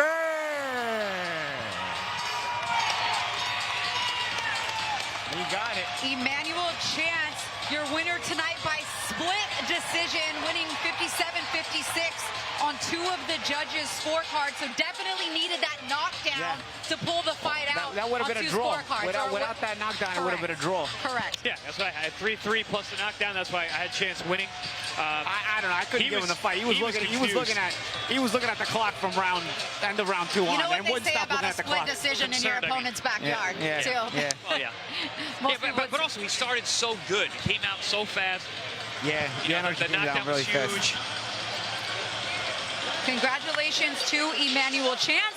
Now 4-0 as a professional with 1 knockout. Angel Munoz falls to 3-3 with 2 knockouts. That's the most dangerous 3-3 guy you're going to find. For sure. But he'll continue to earn opportunities.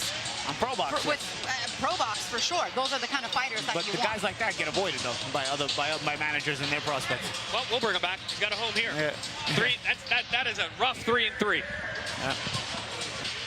That's Shakur Stevenson in the ring with Manny Chance, and you know he's gonna go back and watch this tape. Obviously, listen to the critique, get better. But the holding a lot surprised me. I just didn't expect. I didn't expect that. More so than the holding, the constant looking at the clock. The whole arena knew he was uncomfortable, and it's like you got to be more subtle with that kind of stuff. You're going to be uncomfortable in fights. Boxing is a very uncomfortable sport. You're going to be uncomfortable. You're going to be in those positions. You got to hide it. You got to mask it. You got to fake it till you make it.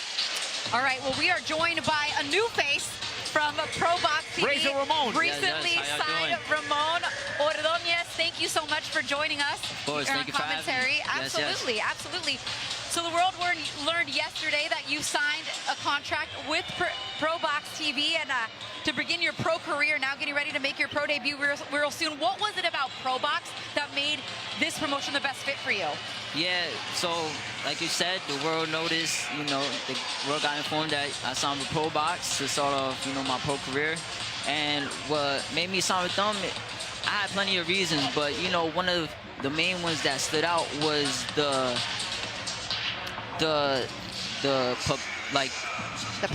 platform. Yeah. You get what I'm saying? I'm sorry, you know. That's okay. I don't get caught up in my words sometimes, but yeah, the platform. Yeah. You know, they got a worldwide platform for free. You know, that anyone can tune into, watch the fights, watch fighters like me put on a show. You know, they got it on Amazon, YouTube. You know, you don't gotta pay a $30 subscription every month just to tune in and watch. You know, so people can watch your rise up the ranks from your debut. Exactly. May 1st, right? Yes. Yeah. So May 1st. Yeah, exactly, Paulie. But you know, it's not even just the worldwide platform, but even the local platform. You know, ProBox, they go on a tour. Yeah. And one of their stops is in the Northeast. And in the Northeast, one of the other stops is right here in my hometown, Newark, New Jersey, which I know I'm able to showcase my talents here plenty of times throughout my career with ProBox. So how are you preparing this transition from the amateur to the pros? Obviously, no headgear, you're gonna have smaller gloves. May 1st is coming up real quick. How has your training camp transition been to the now turning pro? So first, the transition, it's not an issue at all. You know, I added in a second coach into my team, Coach Eric Roman. He's worked with plenty of pros, so he knows what he's doing. So the transition from amateurs into the pros is not going to be an issue at all. And, you know, as time goes on, we're just going to continue to grow, learn, and just become better and better. As far as, you know, the no headgear aspect of it, it's nothing new to me. I fought internationally with Team USA plenty of times with no headgear, so that's not an issue. And with the smaller gloves, it's something I thought of, but it's something I'm ready for. I just got to make sure I do my part, stay on my A game, and do what I got to do. The good thing about the small gloves is you get to wear them too. Yeah, so exactly. Exactly. So it's not one-sided at all. Yeah, we know you're a decorated amateur. You know, you came up boxing since you were a kid. What was it like growing up in the gym? You know, being around Jersey with so many great fighters. Yeah, I grew up in I went to the same gym as Shakur Stevenson. You know, I grew up in the gym with him. It was a great experience. I got to see the discipline, the dedication that he put all into his craft, you know, leading up to where he's at now. And I take from that, you know, and I'm going to make sure I do the same exact thing to make sure I can put myself in a position such as him. Puerto Rican, Southpaw, Newark, Yes. You guys have a lot in common. Yes, we You do. just sat in on the mic. Now it's your turn. What do fans around the world, what do you want them to know about you as you start your journey here on ProBox TV to a whole new audience as a pro? Expect fireworks whenever you see me in the ring. And, you know, I'm going to make sure when I'm in the ring, I have fun. And I know if I'm having fun, the crowd is going to have fun. They're going to love watching Ramon Ordonez. Ramon, what is your ambition as you embark on this journey? You turning pro now. You know, we all have ambitions and goals and dreams, and when we start boxing through our amateur careers, as you're getting ready to make that pro debut, how do you visualize the end game of your professional boxing career when you're going to look back on it? What is your ambition and what is the goal for that? So, obviously, I want to become world champ. And it's going to get done, you know, within due time. And other goals that I have is I want to leave my mark in the sport. You know, I want to be a mentor. When it's all said and done, I want to be remembered. You know, I remember looking back at clips like Tito Trinidad, Miguel Cotto, like the love they got from their people, the support, like they was getting parades thrown for them after the fight. Like those are things that I want, you know, and like I said, I just gotta make sure I do my part to accomplish those things. Well, with this platform, you're starting out a good spot. Because Absolutely. like you said, a lot of people are going to be able to see you develop on our air. And listen, you see how our guys are. You develop fast. We just had Manny Chance out there fight a real tough fight, you know, against a guy who's 3-2, but you know, it was a real fight. Now, yeah, Manny's another one. I grew up, me and him, Southpaw, Shakur, grew up in the East gym, Orange. same gym, yeah. So, you know, Manny's like my brother. It was great to see him perform, and yeah. Good stuff, Ramon. Good stuff. Looking forward to watching you. Thank you. I appreciate Ramon, you. we're very happy to have you here as a part of the ProBox family. Look forward to seeing your pro debut coming up on May 1st. Yes. All right, thank you so much for joining us. We're going to go to a quick break, and we'll be back with the first of our fights on our Contender series, which will be William Foster III taking on Josephat Ortiz. That one's scheduled for 10 rounds in the super featherweight division on the other side of the break.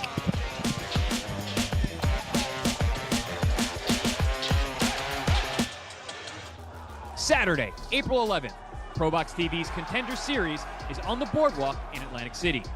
In the main event, world-ranked top contender Vito Mielnicki Jr. defends his middleweight titles against undefeated Mexican Omar La Bala Huerta. Then, in the co-main, Cuba's Jan Marcos faces local favorite Dwight Flemings Jr. in a battle of undefeated super welterweights.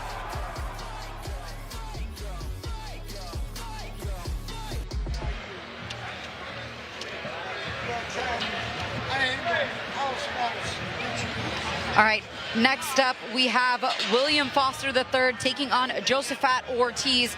We're all pretty familiar with both of these guys and what they bring to the ring, but Paulie, for those that are just tuned in or haven't seen these two, what should they expect between this matchup with Josephat and William Ortiz? Yeah, well, you know, good solid matchup in a typical pro box. In typical pro box fashion, we don't give you even your comeback off of a defeat. We don't give you a soft touch. If you want to come back on pro box even off of a defeat, maybe you'll get demoted from the main event, which William Foster was, but you're not going to be given a gimme. So Foster is obviously a guy we still rate here at ProBox. Despite losing, he lost in a competitive fight to Yakubov. We know he still has world-class potential. So, and I think the fans also will appreciate and understand that. But Josephat Ortiz, you know, coming from Pennsylvania, the Reading, Philadelphia area, you know, they always develop good fighters. You know, a tricky guy.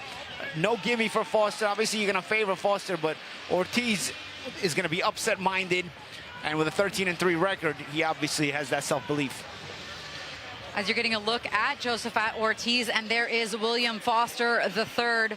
A lot on the line for both of these guys as they want to get ranked in the major sanctioning bodies in boxing. These regional titles that are on the line matter to these fighters. That helps them get ranked along their journey towards a big world title. Especially in the game of this positioning with the rankings. You know, Foster was maybe if he beats Yakubov is very close to a world title fight. Yet now he's trying to battle it for a ranking position. So, you know, it brings a relevance and importance to the fight. Let's take a quick look at the tail of the tape before we introduce these two, William Foster III and Josephat Ortiz. Foster, 32 years old. Ortiz, 30 years old. Foster has the height advantage, but is at a 1-inch reach disadvantage. This one is scheduled for 10 as we send it up now to Lupe Contreras. We continue with the action here inside Prudential Center, and here's another edition of ProBox TV. Being sponsored by Bet Online. Tonight's odds are being provided by Bet Online, along with Raptor Energy for real hard workers. Raptor, energía para dar más. White Sands Treatment Center, ranked by Newsweek magazine as one of America's top addiction treatment centers for 6 consecutive years. Our mission is to KO the drug and alcohol epidemic. And Boxing Scene, your most trusted source for boxing news. This contest set for 10 rounds. On the line, the vacant WBA Continental America Super Featherweight title. Este duelo, 10 vueltas en juego. El título vacante Super Pluma Continental Américas de la AMB. President Gilberto Jesus Mendoza, our supervisor, and 4-time world champion Jorge Linares. Our judges scoring at ringside, we have Mark Consentino, along with Ronald McNair and Paul Wallace. Presenting first, the fighter standing in the blue corner. He enters wearing yellow with black and maroon trim, presentando la esquina azul. Vestido de amarillo con negro y color guinda. Su peso oficial, 130 libras, his official weight, 130 pounds. In 16 professional bouts, he maintains an outstanding record of 13 victories against only 3 losses. 6 of those victories coming by way of KO. En 16 combates, mantiene un récord sobresaliente de 13 victorias, solo 3 derrotas, 6 de sus victorias por la vía del cloroformo. Representing Reading, PA, Superstar Josephat Ortiz.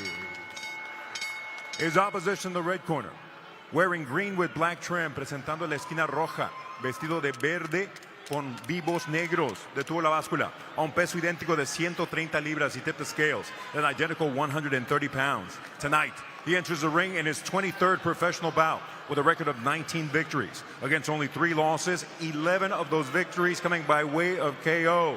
Esta noche sube al cuadrilátero en su 23er combate a nivel profesional con 19 victorias, 3 derrotas, 11 de sus victorias por la vía del knockout. Fighting out of New Haven, Connecticut, the silent assassin, William Foster III. Our referee with final instructions is Earl Brown.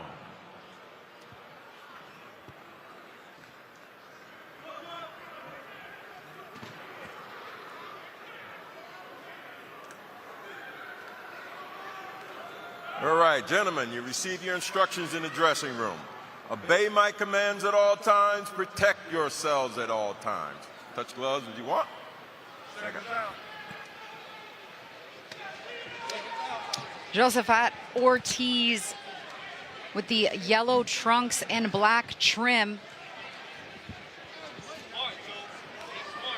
William Foster III, the silent assassin, as you see in the front of his trunks, the black with green trim. Christina Poncher, Paulie Malignaggi, and Chris Algieri here with you with the first fight on the Contender Series portion of this ProBox TV card. You can tell the level has stepped up in opposition and in competition. The big fight for both of these guys here tonight.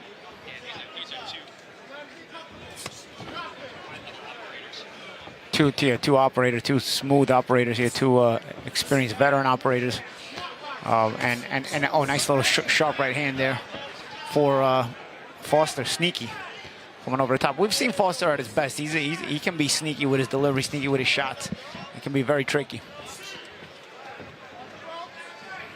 Josephat Ortiz representing Pennsylvania versus New Haven, Connecticut for William Foster. Both of these guys not too far here from the Prudential Center as Foster lands a right hand to the body. Yeah, Foster so far just a little shorter in the exchanges, tighter with his punches and getting in the better shots, although Ortiz lands a little short right hand on the inside there. Ortiz looking to establish that jab, straight right hand, shoots for Ortiz.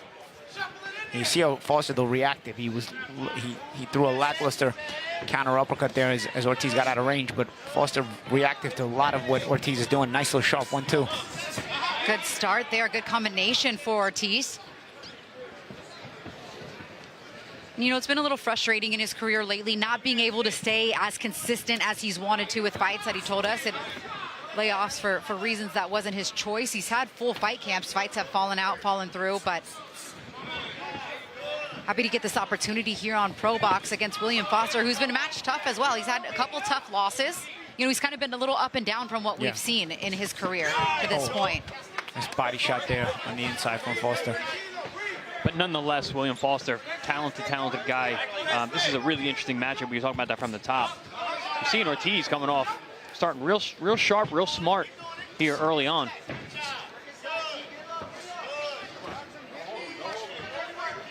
Foster looking to shoot a body shot in the clinch. Down to the body for Ortiz. Misses and a body shot lands with the right hand for Foster. Yeah, right underneath the elbow there. I thought Foster just a little more clinical with his attack. Getting a good, right back to it. Good change of range, change of levels there from Foster with the attack. That's what we saw on the tail of the tape. Foster the third, 5'10", very tall for this weight class, but not long arms. He actually has pretty short arms, so he fights really well on the inside as well, even though he's a taller guy.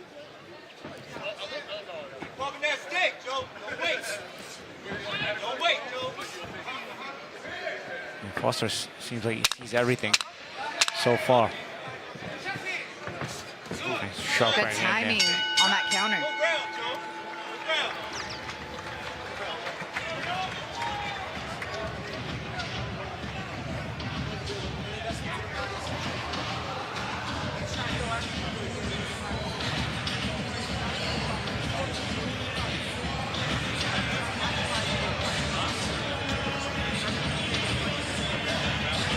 In that head. Get into your rhythm. Anytime you guys jab to the body or right hand to the body, okay? That was a good fill-out round. So start working on them now, okay? Don't watch him too much. That round was kind of a little bit even. And we're back here, and I mean, that was a close round to score. I think Ortiz was a little more offensive, but Foster picked his shots a little bit better in that first round. I thought Ortiz started out really good, and then Foster finished strong, especially landing those right hands to the body. He really well placed 3 of those shots at the end of the round. Walked back to his corner smiling, if that's any indication about how he's feeling. Round 2 in this one that's scheduled for 10. Super featherweight division, 130 pounds.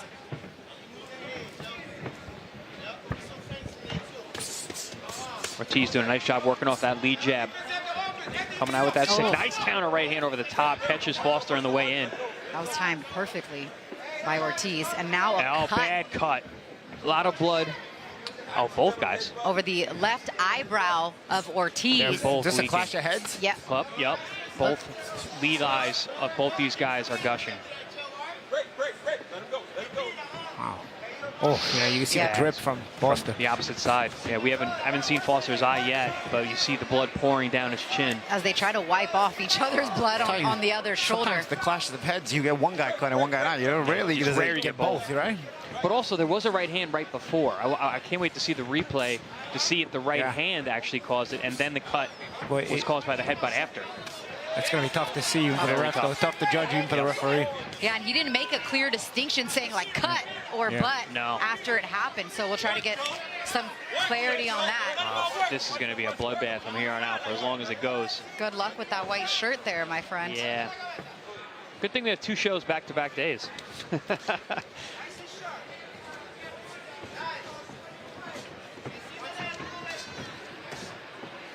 I like how Foster changes levels. He attacks up, he attacks down. He continually shifts the target. And it keeps your ability to anticipate him. Makes it very difficult. He's a good rhythm fighter. When he finds his rhythm, that's when you see him smiling. He starts to get moving and grooving. He's very difficult to deal with. Shot there by Foster. He looped that right hand. That's one thing, you know, both men are cut, but Ortiz is the one you see wiping actively. Seems like the cut is bothering him more than Foster. Quality of the cut man could come into play here, right? Yeah, big time. That's a lot of blood for this entire round they've had to deal with. Their cutmen are gonna have to get to work, but the good thing is that the doctor was throughout the undercard was very excited to get in the ring every single time, even when she didn't need to be. So now she's gonna have all the chances she wants. Well, there better be 2 doctors then. Yeah. This is gonna be a busy in between rounds. and we're getting some confirmation from our team in the truck that it was a headbutt for both. For both guys. That cut them both. So, although that was a nice left hand there from Ortiz. Well, and that's the case. If this fight gets stopped before 4 rounds, it'll be no contest. No contest. Correct. And that's not what either of these guys want, that's for sure. And it's also heating up to be a pretty good fight here. Yeah, really good technical stuff. The pull Good right counter right counter. hand for Ortiz. It's been a beautiful shot for him so Yeah, far. that right hand's been coming off real straight. A little rubbing of the heads again there a second ago. That's the problem. These guys might clash out again.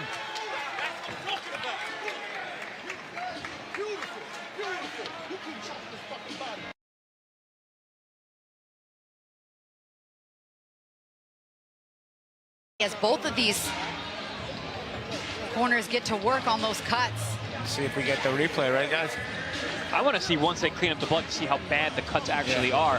There was so much blood, we actually couldn't even see the damage that was done. I want to see when we got the cut, right? Here we go. Here we go. And let's see.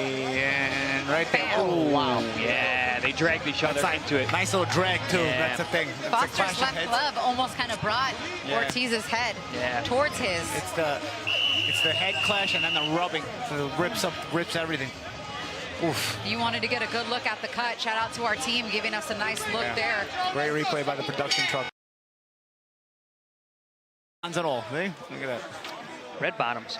The blood is matching the blood. The bloody shoes on the bottom of her.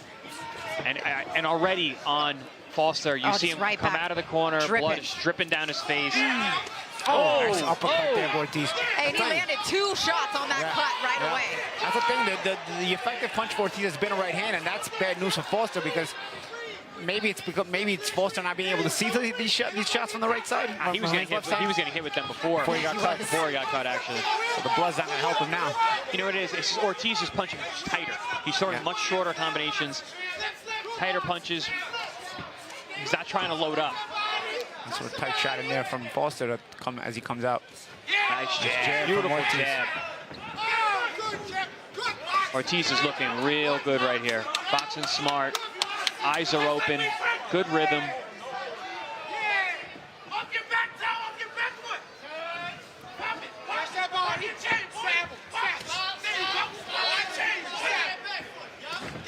Yeah, see, Foster's just loading up too much.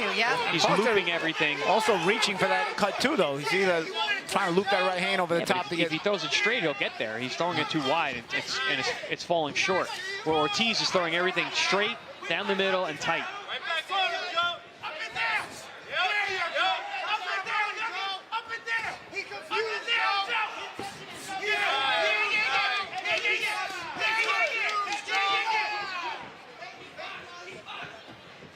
And for Josephat, I feel like he's still able to place his punches a little bit better despite the cut. Yeah, you don't see him wiping the blood away like he was in round 1. Yeah, you see Foster just rubbed it away there. And I think it's because, he's had to deal with cuts before in his career. That's the thing about Foster. Like I mentioned, earlier about a tail of the tape. He's tall, but he fights on the inside. You're gonna get the worst end of butts. And I would be thinking right now, maybe you want to use your jab, right, to try to establish a little bit of distance. So you can avoid these head clashes. Ortiz with a nice 2-1 there to close the gap on Foster. It just seems like Ortiz is out hustling him. Good overhand right there from Foster. He didn't straighten that one out and he landed it. Yeah. Maybe trying to target the cut, throwing these overhand rights. And I don't think that Foster has had to deal with a cut like that. As far as I can remember, I've called a few of his fights, but that's obviously affecting him. Bad cuts. I think jabs could come into play because once you got a bad cut, a jab can really keep the cut opening up. I think there should be a consistency. Both guys should be focusing a lot on that jab now. Ooh, good right hand by Foster.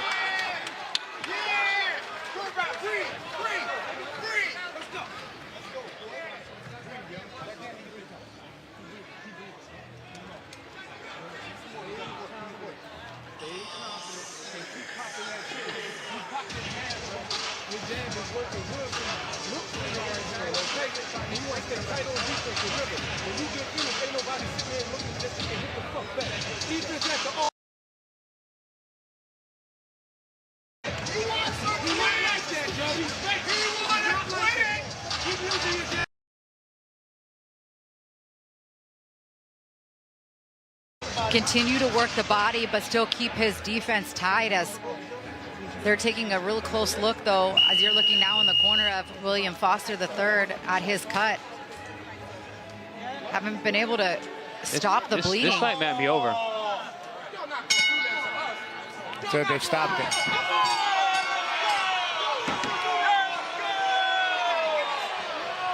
So do they go to the cards or does it go to no contest? What is it? It's before the bell rings in round 4. Is that what it is? And they knew what they were doing, too. That's actually a pretty smart decision as chaos ensues a little bit in the ring right now because they know that it becomes a no contest. Yeah, but also, you know the cut getting worse and worse. Maybe it's going to put you behind the 8 ball if it gets worse, and then you're going to really be losing rounds and you may lose a fight on the scorecard. If you're in Foster's position, you do this and then maybe you get a rematch. Yeah, bring him back. Make it a main event. That was actually turning out to be a good fight. And it wasn't really clear who actually stopped the fight either. Well, it looked like it came from the. Yeah, I can't tell if it was the corner. So if you listen, all you got to do is you can't see. Exactly. It's an accidental clash of heads, but I don't know. It seemed like the Foster cut was less under control. Look, you see the blood coming down underneath the Vaseline. They came out of the second round. It was already bleeding. So it seemed like it was under less control than Ortiz's cut.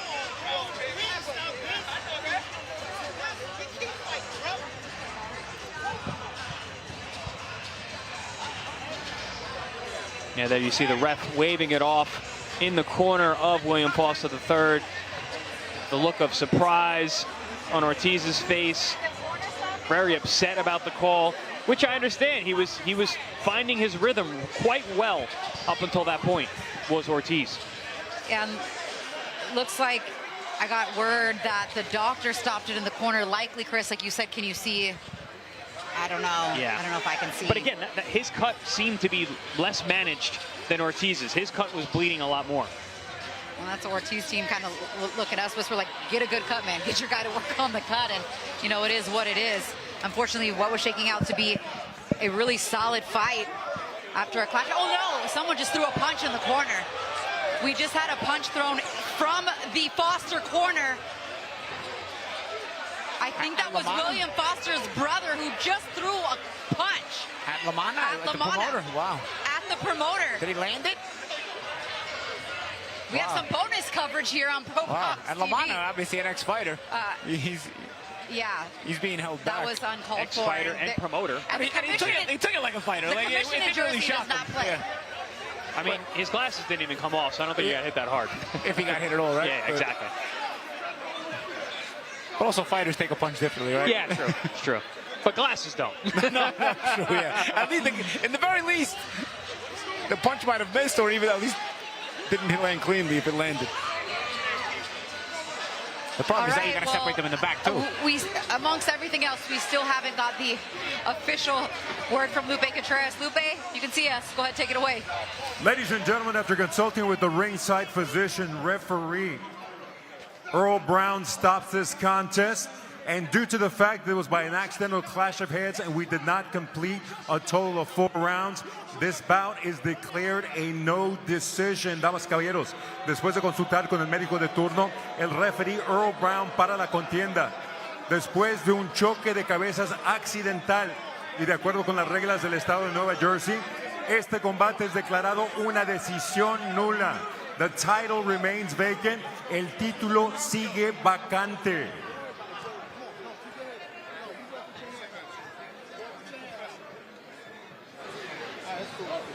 So 13-3, and now a no decision for Josephat Ortiz for William Foster III. 19-3, both corners still jawing back and forth. They may have to be real careful as they make their way back to the locker room, as some extracurriculars ensued in the ring, as well as a punch was thrown from the Foster corner towards Team Ortiz. Although, I mean, obviously, all the extracurriculars and whatnot, but those cuts, that fight was not going to last. And both those cuts were really bad. It was early in the fight in the second round. Bring them back. Put them on a main event. Let them settle it, right? Yeah, absolutely. That was turning out to be a good fight. Both guys had their moments. Ortiz obviously was finding his rhythm a little better toward the end there. But still a lot of fight left to go. I want to see these guys run it back.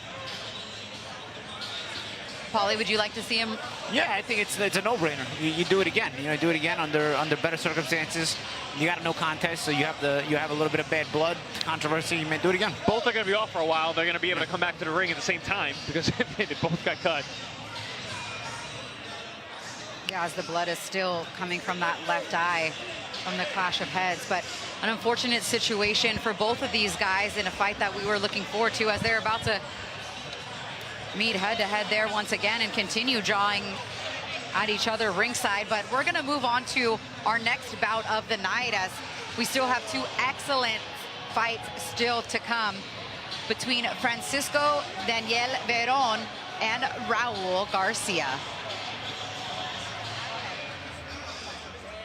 No, mucho trabajo en el gimnasio, mucho trabajo con mi papá, con mi equipo de trabajo. Fue una pelea que estuvimos estudiando mucho, hicimos el plan de pelea, salió como lo planeábamos. Así que creo que fue eso, más que nada, porque salió nuestro plan de pelea. Y creo que eso fue lo esencial. Y más que nada los sparring que tuvimos buenos sparring parecidos a mi rival, así que pudimos trabajar bien. Mi objetivo este año es estar entre los mejores, ya para el año que viene pelear por algún título mundial, ojalá que se dé la ocasión. Y bueno, este año más que nada acercando un poco más a los primeros de ranking, pelear si es posible por alguna eliminatoria y apuntar al 2027 por algún título mundial.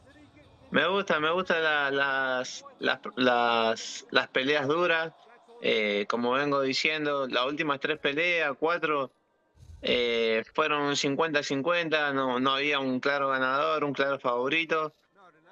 Sabemos que Raúl Garcia es muy buen boxeador, rápido, se mueve mucho, tiene experiencia, así que nos gusta el desafío, pero creo que me siento bien preparado, siento que mi boxeo lo va a complicar mucho y voy a ganar bien la pelea. That was Francisco Veron, 16-1-1 with 10 knockouts, looking to make a statement tonight, looking to position himself for a world title here coming up soon, giving Raul Garcia credit, saying, you know, he's fast, he moves well, he boxes. I mean, you guys saw the tape on both of them. You've been excited for this matchup. Maybe on another card, main event status, these two could carry, right? Both of these fighters have been main events on our shows, just obviously not against each other. Now they're fighting each other in a co-main event. That's how good our co-main events are. Yeah, they can be main events on any other show, and even any other of our shows. Just in case our main event does fall out, we always have a good co-main that can step right up. But both of these guys, no stranger to ProBox, no stranger to being in main events, no stranger to being in tough fights. Because listen, if you cut your teeth on ProBox, you've been in tough. Buenos Aires, Argentina is where Veron is from, against Raul Garcia being from the Dominican Republic. Both of these guys have some good KO percentages, 12 knockouts in the 15 wins for Garcia, 10 knockouts for Veron in his 16 wins. And when we talk to Veron, you know, he wants to make sure that he's the one that controls the pace of the fight, obviously, and fights his rhythm. But for people that haven't seen Veron, how would you kind of describe his style? He's a punching machine. Yeah. El Mahina. He throws a ton of punches. He has good boxing skills because of the amateur pedigree. He's big, he's long, he's tall for the weight class, and an endless gas tank. All right, let's hear now from Raul Garcia. Me siento con todo lo necesario. Estoy bien, gracias a Dios. Como mi oponente, tengo en cuenta que es un peleador que muy bueno, tiene su talento, tiene bastante experiencia como profesional, como también la tiene amateur como profesional, pero esos son los peleadores buenos que yo quiero enfrentarme, debo enfrentarme para yo ponerme en el nivel y en el lugar donde yo quiero estar. Para mí lo más importante es seguir las instrucciones de mi equipo, de mi promotor Samson Boss y las instrucciones de mi entrenador Chino Riva. Eso es lo siguiente, el siguiente paso, y seguir adelante, con la frente en alto y para arriba. That's Raul Garcia taking on Francisco Veron in our co-main event. He mentioned being trained by Chino Rivas. Chino, a great trainer from this area, promoted by Samson Boxing. So both of these guys used to fighting at the highest level, and implications on the line at 154 pounds, you know, where like 54 needed any more killers. Yeah, you got two real tough guys in a very deep even division. That level right below world class at 54 is very difficult. And this right here, these guys in that other weight class may be in a position to possibly get a title shot, but in this weight class, you're still playing in this dangerous territory without the reward of a title shot, probably because the weight class is so deep. there's a look at Raul Garcia.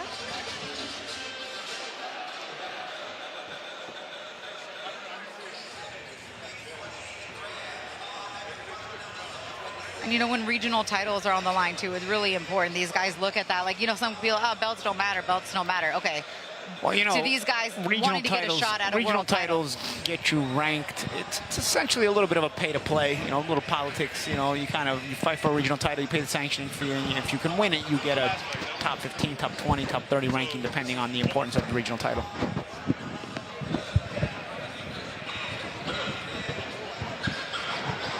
But like you said, champ, if you can't get a real title opportunity in this weight class, regional titles are pretty good too. Get some kind of hardware. Get you in the rankings, and maybe you move your way into the position by the mandatory route. Well, right? I could see Veron getting a title shot very soon, actually. Well, dude, what if Garcia wins the fight?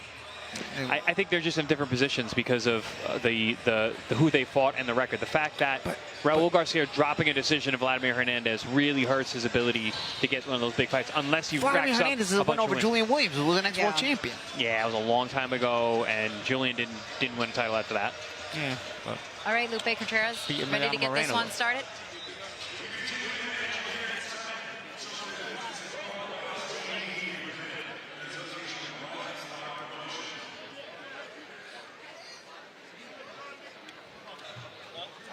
Let's take a quick look at the tail of the tape for this matchup.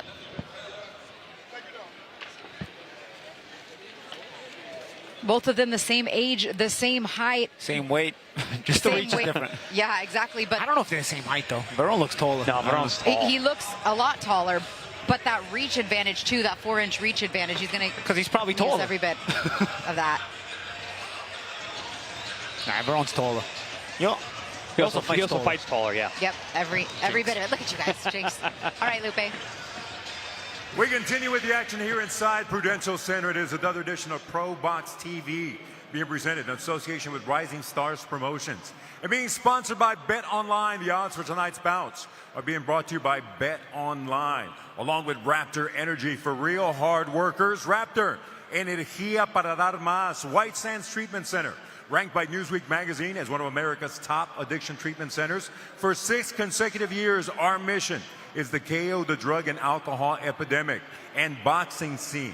Your most trusted source for boxing news. This contest, 10 rounds. On the line, the WBC Latino Super Welterweight title. Este duelo, 10 vueltas en juego. El título Super Welter Latino del CMB. President Mauricio Suleiman. Our supervisor is John Potteray. Our judges at ringside, Lynn Carter, along with Mark Constantino and Paul Wallace. Presenting first, the challenger in the blue corner. He enters wearing black with silver and gold, presentando al retador en la esquina azul. Vestido de negro con dorado y plateado, su peso oficial. 153 libras y media, his official weight. 153.5 pounds tonight. This power hitter from the DR enters the ring with 15 victories against 2 losses, 1 bout even. 12 of those victories coming by way of KO. Esta noche, este jonronero de la República Dominicana entra con un récord de 15 victorias, 2 derrotas, 1 empate, 12 de sus victorias por la vía del cloroformo. Fighting out of Santo Domingo, República Dominicana, el domador, Raul Garcia. In the red corner, the reigning champion wearing light blue with white. En la esquina roja, el campeón reinante, vestido de celeste con vivos blancos, de toda la báscula, a un peso idéntico de 153 libras y media. He tipped the scales at an identical 153.5 pounds tonight. This former Olympian looks to defend his title with a record of 16 victories, 1 defeat, 1 bout even, 10 of those victories coming by way of KO. Esta noche, este ex olímpico defiende su título con un récord de 16 victorias, solo 1 derrota, 1 empate, 10 de sus victorias por la vía del knockout. Fighting out of Buenos Aires, Argentina, Francisco Bebu Veron. Our referee, Ricardo Vera. Caballero. Caballeros, recibieron las instrucciones, me obedecen y se protegen todo el tiempo. Toquen. All right, here we go with our co-main event of the evening. Christina Poncher, Paulie Malignaggi, and Chris Algieri here with you in what should be a really solid Chief support before we get to our main event here on ProBox TV. We also want to remind you, during some of the undercard fights, we had an issue with the electricity in the building and the lighting. So what you're seeing here tonight is typically not what you'd see for a ProBox TV package as far as the lighting in the arena is concerned, but the show must go on. The fighters in the ring have assured us they have not been affected by it. So that's why you're kind of seeing some darkness in the arena and some shadows there on the mat. But you know, we're going to work through it, and you know, these guys are still going to put on a show. The show goes on, That's and the right. fighters fight, and they are safe. It's not going to impede their ability to see punches. Right hand to the stomach there from Raul Garcia. That was a good shot that it worked against Moreno earlier.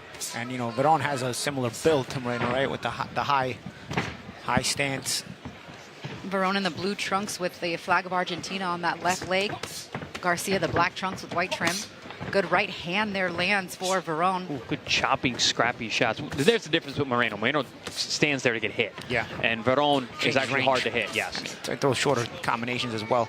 But remember what was working against a guy with a similar height and similar stance in Moreno was the right hand to the stomach and the left hook to the head. Yep. 2-3 combination over and over. Only difference is Veron will step back and take away the range from you. Let's see. Veron has good legs. He looked great in that last fight against Romain Villa. In and out, up and down, nonstop punching, put his man down, won every second of every round against a very, very solid fighter. Doing a good job cutting off the ring now is Veron. He's trying to boss the pace of it. You know, Veron's lone loss to Brandon Adams, world-class guy. He was actually supposed to fight this weekend, I think tomorrow night, and complained of chest pains, and I believe was rushed to the hospital, and the fight was canceled, of course. You know, sending him our best wishes, hoping that everything is okay. Left hook, right hand combination from Garcia, but you see Veron fires right back.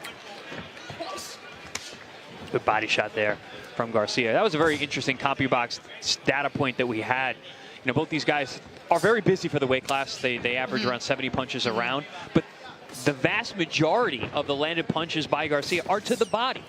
He's a very controlled, consistent body puncher. And Veron, not so much at all. Doesn't like to get low, doesn't like to go to the body that much, stays tall and long. Veron very reactive, active and very reactive as well. And that's going to give the fact that he fights tall Garcia some good room to work the body once he's established his rhythm. But right now it's Veron who's... Thing about Garcia, he's got to get a range to work the body, and right now he's having trouble doing that because Veron has a good in and out. And he's relentless. He does not let you breathe. Yeah, you got to catch Veron coming, but the thing is he's a little bit off beat at times. Feints with it. Oh, he's got that tricky Argentinian offbeat rhythm. Yeah. A lot of fighters, you know, from that part of the world tend to have that. Good long jab. Yeah. And that's what I mean. He stays on you. He doesn't allow you any time to recover. I like that he doubles up on it too. Really good start from the Argentinian Veron here in round 1.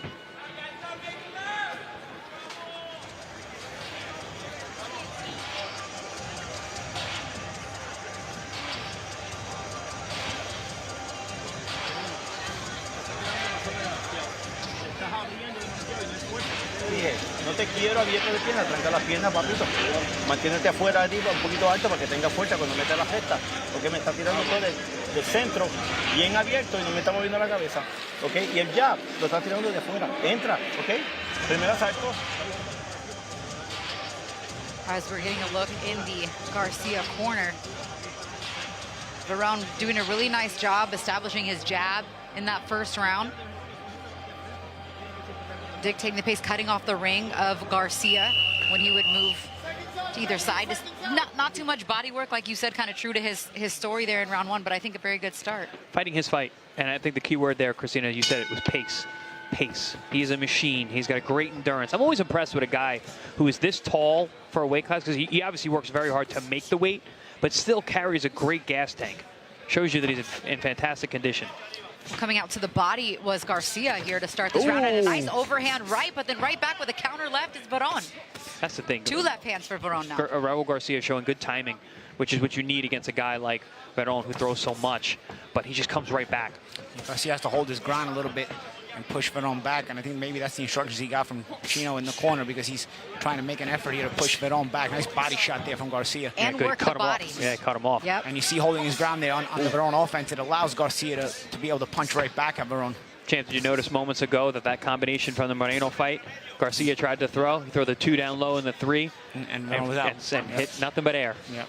Good body shot there, though, by Garcia. Yeah, Garcia's going to have to step to Veron here, and that's not easy to do because Veron meets you with punches constantly.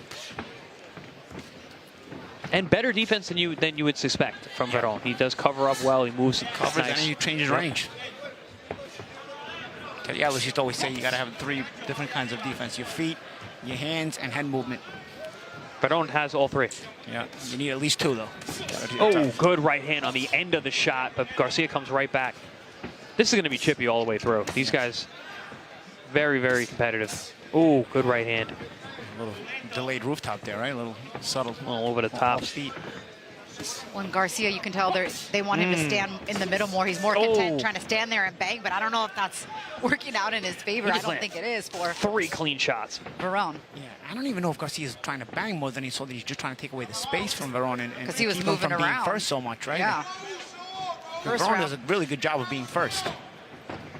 And last, for that matter. First, last. You hit him, he comes right back. Ooh, good body shot. Relentless pressure. Good overhand shot there by Garcia.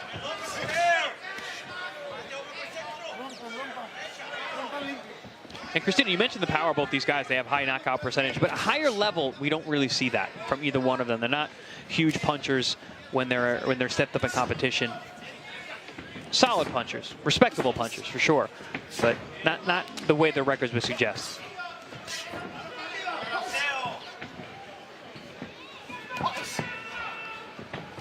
As Veron looks to land that overhand right.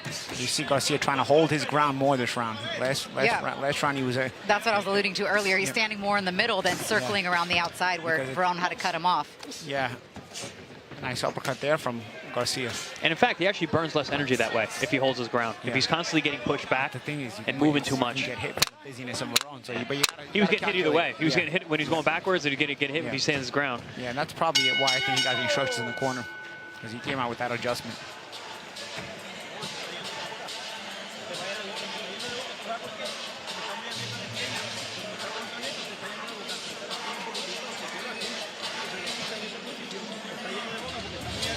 Nice back and forth action from these two fighters. Good round there for Garcia, landing a nice chopping right hand over the top, but like always, Veron comes right back. This is, like I said, this is going to be chippy throughout. These guys are not letting anyone off the hook. Every time someone lands a shot, the other one comes right back. Yeah, and Garcia, key adjustment around 2 to hold his ground more so that he's able to also fire right back at Veron the way Veron was firing back at him in round 1.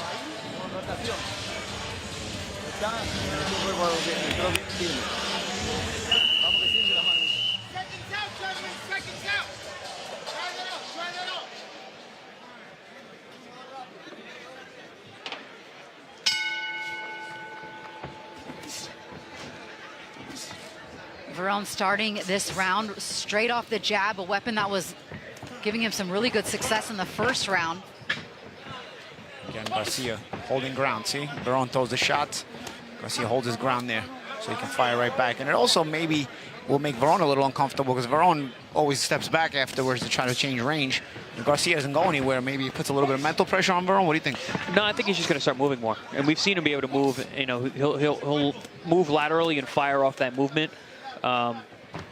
Like we saw in the Romain Villa fight, because Villa is a big puncher, and you know Veron didn't just allow him to stay in position and get hit. He kept moving and kept the power puncher offset. And I think he's got to do that here with Garcia. Big shot there, double right hand, a looping shot, and then an uppercut. I think that got Garcia's attention. Yeah, he's hurt. He's holding on hard. That's the thing. The variety of the punches from Veron mixes it up, makes it so hard to defend.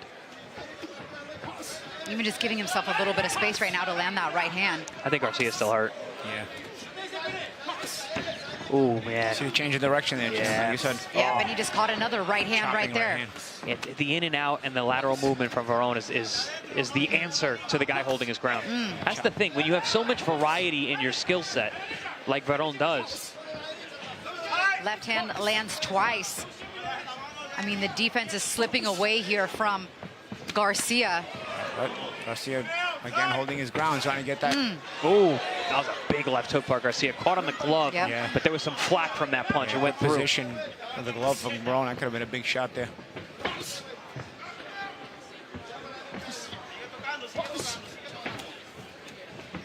See in the corner saying, sigue tocando to Garcia, just keep touching him, keep making Veron uncomfortable. You only got a guy who's shifty and moving all the time. You can just at least make him uncomfortable. Make him burn more energy, but the problem with Veron is he's got a lot of energy. Yeah, it seems like it's a seemingly endless gas tank. Oh boy, good shot there. That's actually a great weapon for a tall fighter. The lead uppercut to the right hand. That's beautiful. And he's just the cleaner shots. He's giving himself just the right space to land these shots and not get countered. And just giving him so many different looks too. Garcia's starting to look a little bit weary here, guys. Down to the body, then back up top with that lead left hand from Veron. It's a rare body shot there from Veron. Oh man, chopping right hand again. The body shot gets in there from Garcia, but it's just far and few between from him these last few rounds. His feet are just too slow. Yep. The Veron is giving him too many looks. And I think feeling the punches also slow down his feet more, right? Yeah. They don't look steady as much either. That's the thing. Garcia, very powerfully built. You see the strong legs, you know, powerful core.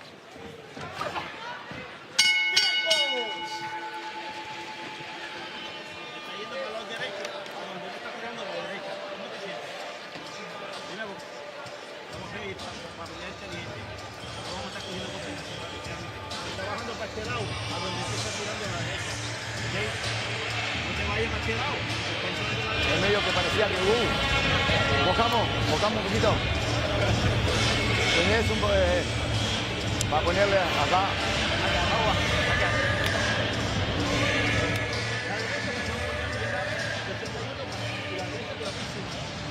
Chris, 3 rounds to nothing for Veron. Yeah, that's what I got on my scorecard. First round was close, but Veron. Second round, you could have given to Garcia. I could see that. He did land some good punches. He made that adjustment, like the champ said. You know, stayed himself, held his ground. But round 3, Veron looked really good and actually hurt Garcia quite badly, I think, with a double right hand. It was a right hook and then a right uppercut that had Garcia holding on for dear life. If you're Chino, I mean, we couldn't hear clearly what he's telling his fighter, but what does Garcia need to do? He's got to hold his ground and fire. He's got to punch with him because he's getting hit on the way in, on the way out. You got a guy who is moving around you, making you miss, and then coming in the front door with behind that jab. You got to try and get that head offline and power and punch with that that jab. Look, that overhand right. I would say try to be first, but is that possible, Veron, with the activity? The way he's jabbing, you know, The problem is he doesn't stop, so he ends up being first and last. And first again, and then last. Oh, nice right hand. Stepping down, and then look, Garcia at least trying to time the counter with the left hand there, but... Yeah, and maybe going to the body to slow Veron down a little bit. Yep. Garcia does land be the smart. occasional good body shot. You just can't get in range to do it enough, right? Made me think of a movie quote. I know you're the movie guy. If you ain't first, you're last. In boxing, that's really true. Yeah, that's good old Ricky Bobby. Ricky Bobby, the father of Ricky Bobby. Yeah. That's the thing. And Veron, he's so long. Even when he's escaping, he hits you with a jab. Gotta cut off the ring here if you're Garcia. You got Veron going backwards. See, Veron held on there. Maybe some good body. Start getting to him a little bit from the body shots if you're Garcia. They are yelling for pressure from the corner of Garcia. Garcia can't keep up punch for punch, but he does have a great body attack. Oh, pulling back. That's the thing. You gotta be careful pulling back on a tall guy like that because he can reach you. Yeah, you're not safe. They timed that right hand perfectly. There's another one landed there from Veron, and a body shot with the left hand from Garcia. Picked him right back off with the jab again. Yeah, this version of Veron, man, he's really difficult to deal with. You're never safe in there. Nose bloody from Garcia now. Peppering him with the jab. He also just looks confused to me, Garcia. He just doesn't seem like he has an answer.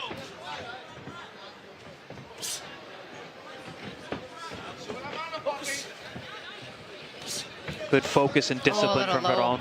Low blow there. Oh yeah, there you see him. With the left hand and grimacing. It was.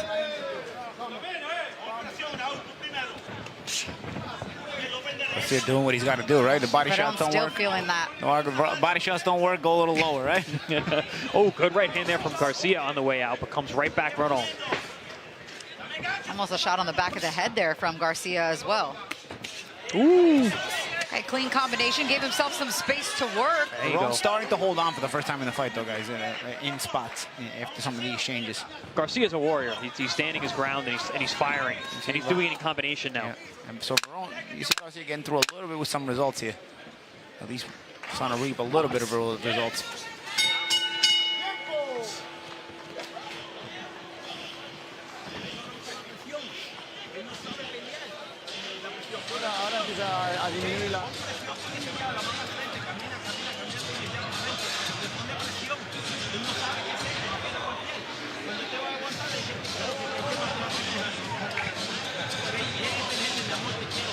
He's here in the corner. I hear Chino Rivas telling Garcia to put pressure, keep touching him, and put pressure. He doesn't like to fight when he's being pressured. You see some of the replays here with an arcing right hand that Veron likes to use a lot there. That one was straight though, champ, right? Yeah, he that's the thing. He throws with such variety. Yeah. You know, he mixes up. I've seen 5 different right hands from him tonight. That was a low blow. If a good body shot doesn't work, maybe a good low blow. Those hip shots hurt. Yeah. But that was a cup shot. But I like, yeah, that was that was right. a cup shot. That was right where you don't want to get Yes, hit. it was. Very clear. That one moves the cup and everything. Yeah, and that's good when you're fighting a mover. You punch him right in that hip bone, he won't move as much. Maybe that's why Veron was holding on a little bit more that round. Yeah. Wasn't moving quite as much. I'll tell you, Chino in the corner of Garcia said, keep pressuring him, keep pressuring him. He doesn't like to be pressured, to keep touching him when you're pressuring him. I think that's important in instructions. Because sometimes guys pressure and it becomes follow the leader. But you keep touching. You don't have to touch hard, but keep touching. You keep a guy like Veron uncomfortable. And maybe you start reaping results. And I don't know if Garcia won the last round, but I'll tell you what, he started forcing Veron to hold on more. And we hadn't seen that before from Veron. I love what I'm seeing from Chino and Raul Garcia working together. These last 2 fights, seen a lot of the third fight, yeah. a lot of improvements. This is a tough fight, but you can actually see Garcia is getting better every time he's with Rivas. Good hook there from Veron. Ooh, right hand from Veron. And you see Veron smothers and holds after. So Veron does need the breaks. He's human after all. Yeah, it's not an endless gas tank, like I suspected. Good body jab there. But again, he's fighting a guy who's a body puncher.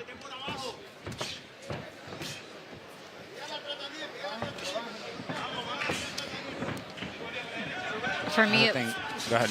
No, I was just going to say Garcia is kind of content with staying there in the center of the ring, following Veron around, but these last couple rounds have looked exactly the same, and I don't know if he's been able to eke it out. So something, there has to be another level or another gear. Well, the thing is, Veron's legs allow him to get out of range of some of the body shots. You see Garcia's trying to target the body. See, there it is again. But sometimes getting in range is a little bit more complicated.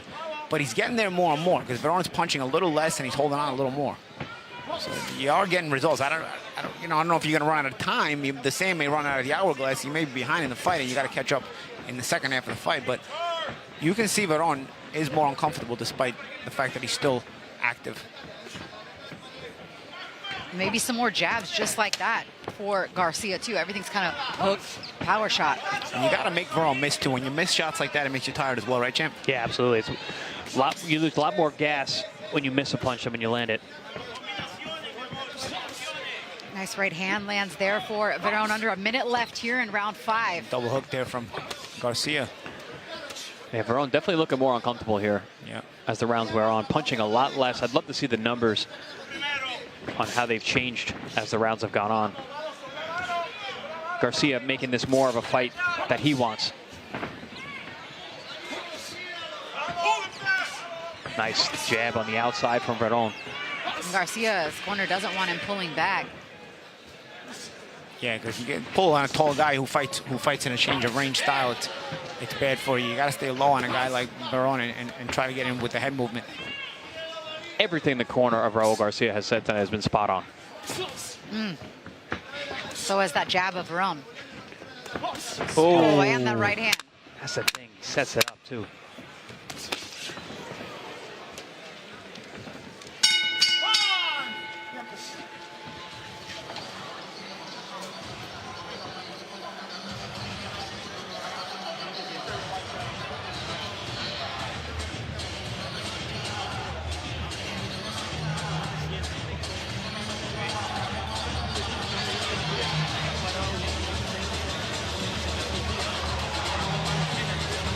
Derecha por encima, todo el día, firme, la larga, firme, así como está metiendo, y la derecha la está metiendo, está pasando por él.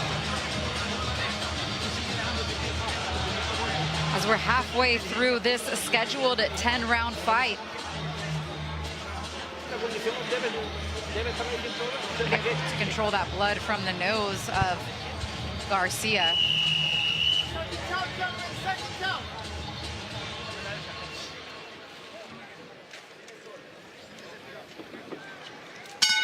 I think it's going to be an interesting second half of this fight. I mean, as we see Veron start to wear down just a little bit in his activity, and if Garcia can capitalize as he's kind of building a little more momentum. But remember, Garcia also doesn't have an never-ending gas tank. You know, some of the punishment he's taking may slow him down as well. Will he be able to bring that pressure he needs in the second half of the fight? He's gotten some results. The referee even blocked Veron there. A little pick set by the referee. And that was one of the critiques on Garcia when he first came to ProBox, was his gas tank. He would start strong and fade late. That's why he took that loss to Vlad Hernandez. Yeah, but right, since getting with this new team in Jersey, he's shown great conditioning. Not just conditioning, his selection of punches as well, you know, and he throws them very well, nicely. he listens. That's really important. You see, teachable, you hear the corner say things, and then he goes out there and tries to do them. Oh, man, that right hand. Oh, and that right hand just missed from Garcia right there, too, set up. Veron's one of those guys, like, you think you got him, you think you got him, you think you got him, and then you just miss. Got him. Oh, nice. Oh, good body shot. More of that, I think, is necessary from Garcia. That was a good hook off the jab to the body. That was a tricky shot. Double jab right hand for Garcia, then down to the body with the left. Basics. Just going to the basics. 1-1-2, and then a 3 to the body. But set up off the jab. He wasn't setting his shots up off the jab earlier in this fight. Gotta be careful. Gotta be careful. Veron wincing with the clash of heads. Grimace there, but doesn't look like a cut. And he's got high cheekbones and bony brow, too. Nice work on the inside there from Garcia, working off the clinch. Body shot from Garcia. He's trying to make it a battle of attrition. He's trying to slow down Veron's rhythm. Well, and that's where he has most success, right, Paulie? Yeah. On the when they're close on the inside. But getting inside is work. That's why you got to slow down the legs of Veron. Veron is very difficult to deal with on the outside. Also, at the end of rounds, you start noticing Garcia's up a little higher. His legs are tired, and he starts getting hit more. So he's got to be careful as these rounds come to an end. And those are more eye-catching shots, too. You don't want to, ooh. Again, Like that, there it is. at yeah. that range. In the final minute, yep. Yep. There's another one. Again. 50 seconds here in round 6. I do wish that Veron would be a little more consistent with his jab. He's got a good one when he throws it. I think it's fatigue, Chance. He's usually very active with it. He was active with it early. He was. But Garcia's also put in some more work to the body. Big shot counter. Big there. right hand there from Garcia.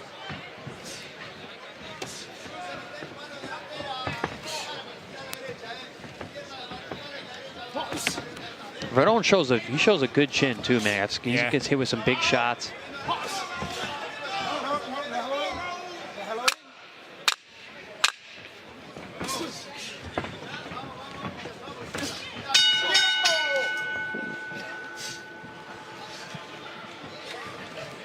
I wonder how the judges have this one. No, I think Or I Veron's think Veron's up. Veron's up. How far? I think he's up 4, wide. 2, 5, 1. Yeah, he should be up wide. It's tough, you know, they're competitive rounds, but he knows how to squeak them out. Yeah. He's getting that offbeat rhythm. He controls the dead spots with the jab too. You know, and he steals them a lot of them. And those eye-catching shots too. You know, they end up hurting him. Garcia does some very good work. As that hook off the jab we were talking about earlier in the round.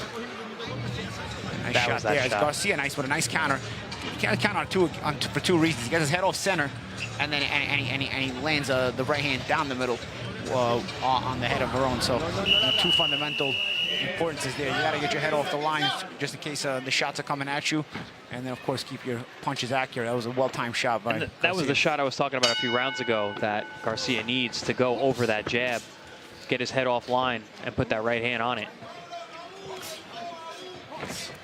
Veron trying to get rough inside. Look at that little backhand there.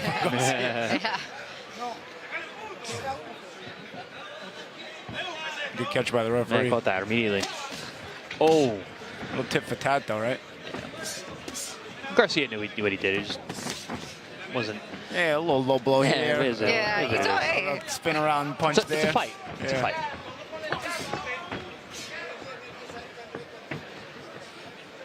Even a headbutt, right? And there's a look at the power punches. Landed 76 by Veron, Garcia 62. But in that last round, Garcia almost doubled the amount of power shots. Big shift. First 3 rounds for Veron. He threw a lot more punches, a lot more jabs, and then the numbers went down.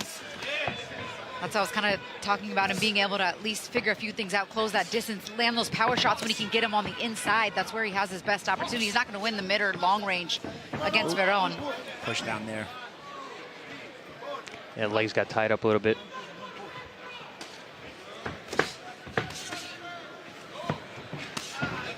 Tags him on the shoulder with the right hand, does Garcia. And then counter left underneath a looping shot from Veron as they tie up here a little more.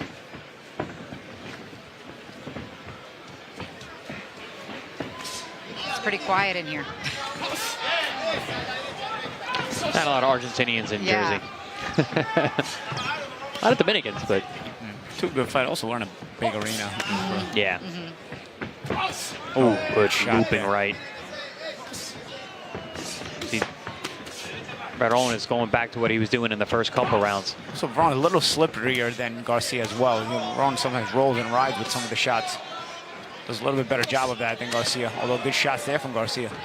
Yeah, I think the power of Garcia is offsetting Veron a little bit tonight. He's not been able to keep his rhythm for entire rounds like we saw against Villa. Also, Garcia, position game, trying to play that position game. Realizes he's at a deficit in foot speed, so he's trying to play the position game by not giving ground when offense comes his way so that he can be in a better position to punch back. But Veron, good legs, although going straight back there and gets caught. Oh, but he's not throwing like he was in the beginning. The jab's not being doubled up on. That's a good right hand that lands there. Up high, Garcia, up high. Yeah. At the And end of the again, round. late in the round. A bit. I was just about to give Garcia a compliment that he's doing a good job cutting off the ring of a guy who moves very well. But he gets hit with a big right hand when he gets tall. Almost happened again. Good body shot there. Ooh.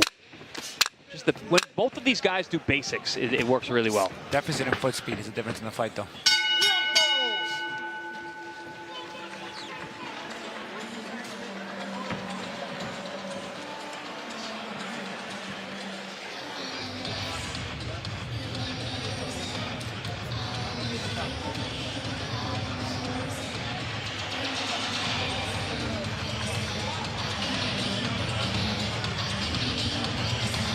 O sea, lo que estamos haciendo es cogiendo el cuerpo a todo lo que da. Voy Vaseline.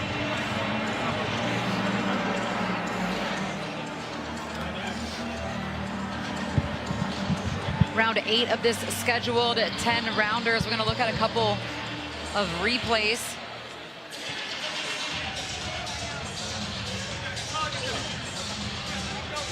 Good shot there from Veron. That left hook, a lead. And that's the thing, the punch variety has been given Garcia fits all night long. There you saw the lead hook to the right hand. That's another thing, setting things up. Veron showing that he's got a deep bag of skills offensively. Oh, big shots on the inside there.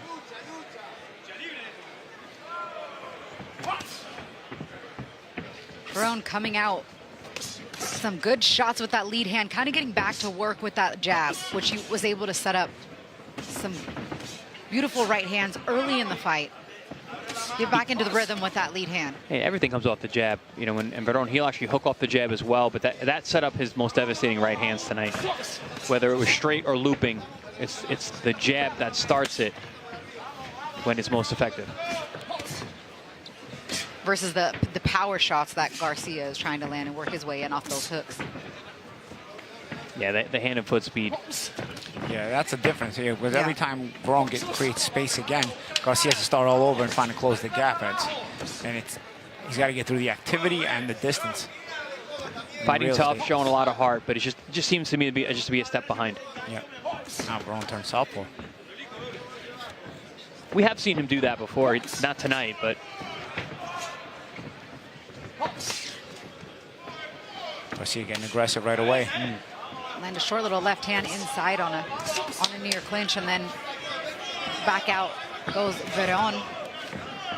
You know, we mentioned Brandon Adams earlier, you know, as the lone defeat of Veron. And watching a guy like Garcia, you can see why Brandon Adams would give him trouble. He's a powerful guy, similar builds and stature to Garcia, a guy who doesn't break position and is a big puncher. Nice time shot there from Garcia. Yeah, that overhand right. Might have got Veron's attention a little bit, right? Yeah, he hasn't thrown a punch since. He's been looking to hold since. Good moment here for Garcia. See if he can capitalize in a minute left. See if he understands. Good left hook got through as well. Easy to give himself a little space right here.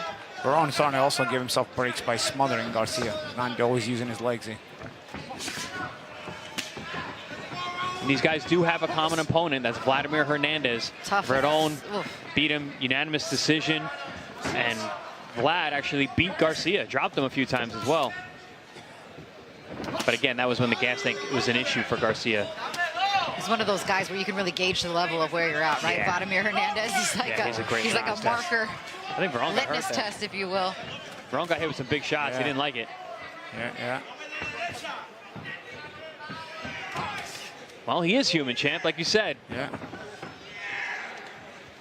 Thing is Garcia to get back in range. You see the jab of Veron, also the slow feet of Garcia. That was a beautiful job of changing the velocity on that lead hand on that shot. He kind of like lazily brought him in. Ended around up too high.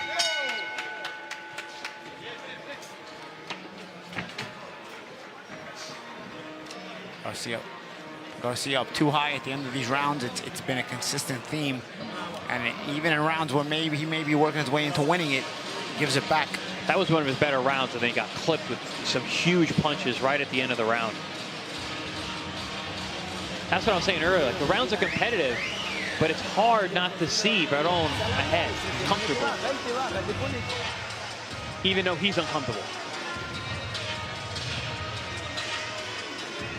See a big shot there from Garcia, that overhand right that we talked about, getting his head off the line and punching with Veron.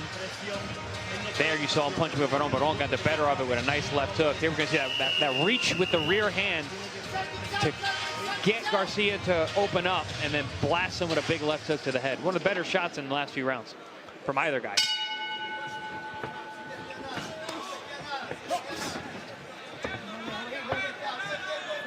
Round 9 of this scheduled 10-rounder. Veron likely up big on the scorecards. Garcia trying to close the gap, close the distance, land a power shot that might be a game changer, but Veron continuously moving around the outside of the ring, landing good lead hand shots like that, and then tries to shoot the uppercut there with the right hand. Garcia's will is not broken. He's still in this fight trying to win. Yeah, no doubt about it. And the intent on his punches shows that. Yes. And again, that's what I was saying about Veron being uncomfortable. He may be comfortably ahead on the scorecard, possibly, but he's not comfortable in the ring with Garcia. Nice jab. Oh, big overhand right lands for Garcia. Has Bebu holding on. You could hear the pop on that shot as he lands another one. You're right, almost towards the back of the head. Bebu Veron takes some good punches. Yeah. I don't know if he's got his legs good under him, but he's still holding up. Yeah, his base doesn't look as steady right now. And Garcia fighting like he needs a knockout, and he's going for it. He might. But Veron is still staying very disciplined, staying within himself, still landing.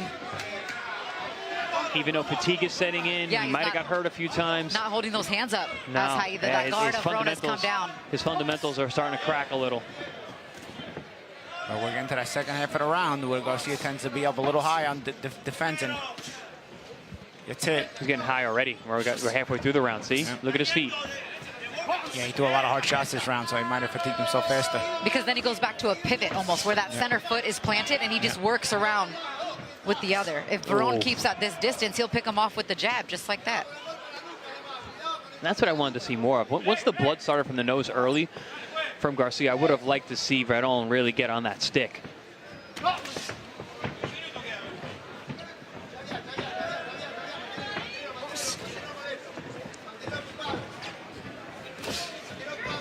And didn't Veron get some sparring with Conceicao in our main event as well? They sparred at the ProBox TV facility over in Tampa. That's some high-level sparring. I was going to say, that's probably an entertaining watch. They both had nothing but glowing remarks for each other. Said there was some great work, very, very difficult on both ends. Two former Olympians, Argentine and Brazilian, working together to get ready for their pro fights. Some nice work at this range here for Veron.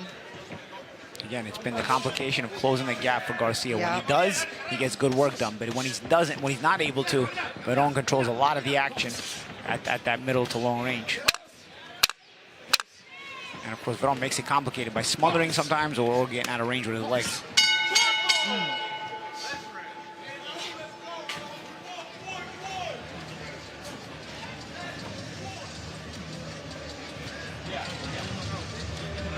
As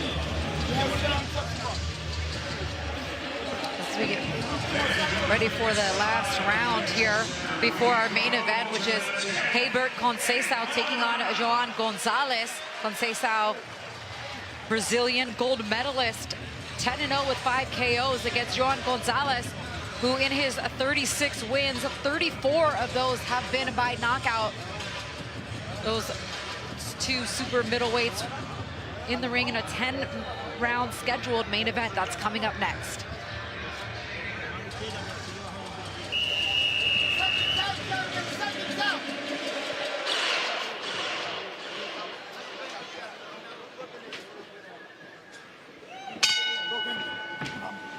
As they touch him up real quick and then hook off the glove touch here to start round 10. Back to the double jab, triple jab there for Veron. Yeah, it's been a good chippy co-main event tonight. Both these guys going for it. Just seems that Veron just a little more aware of what he wants to do. Faster feet, faster hands. Making Garcia fight his fight more often than not.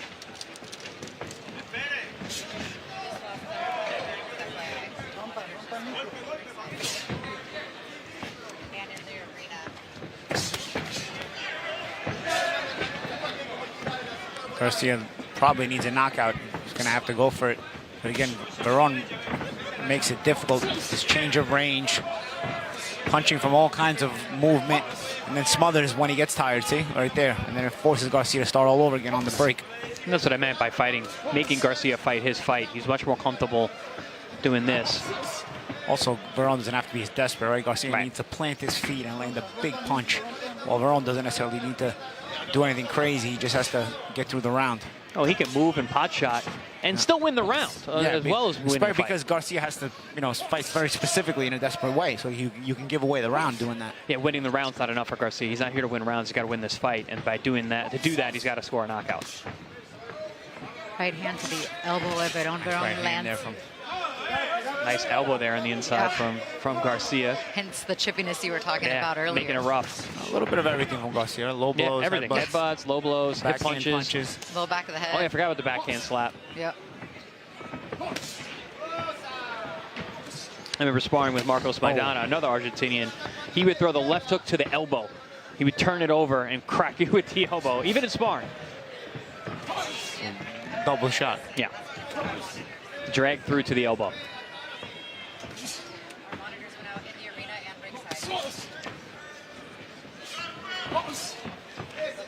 Yeah, you can tell that Veron not looking to get the stoppage. She's looking to keep scoring points, get through this.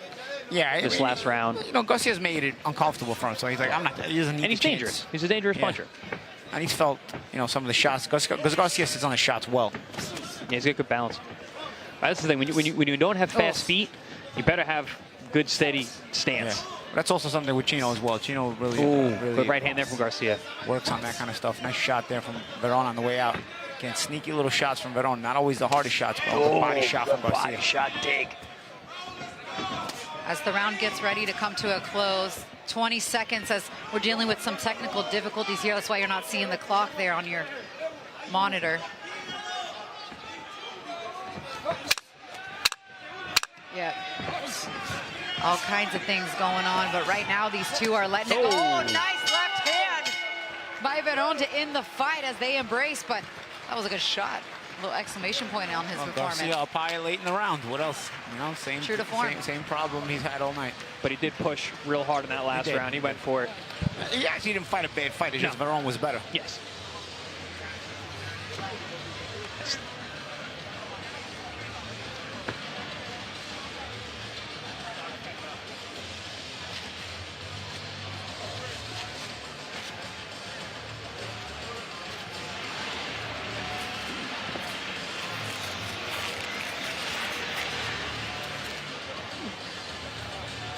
As the judges tally up this scorecard of our co-main event.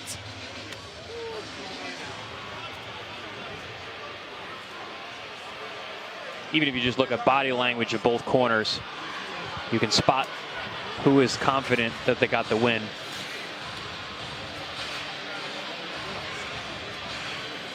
But a good effort from Raul Garcia. Good entertaining scrap. Both guys threw a lot of punches. Tried to force the other to fight their fight.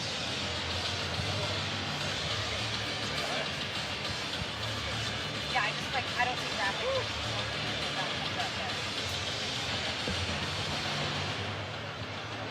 How do you think Raul Garcia is going to rate his performance? Well, like I said, body language-wise, he does not look very happy in the corner.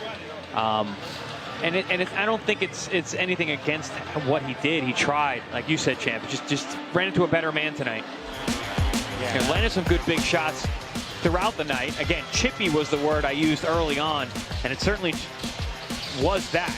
Back and forth, but for the majority of the rounds, it was Veron's movement, slippery head movement, lateral movement, his jab, and the varied right hands that gave Garcia trouble throughout the night. Garcia never stopped trying. Made some good adjustments, listened to his corner, threw some good powerful shots down the stretch, actually got Veron's attention later in the fight, showed good conditioning, but again, that getting tall at the end of the rounds, getting caught with big eye-catching shots, I think is going to be his downfall when it comes to the scorecards.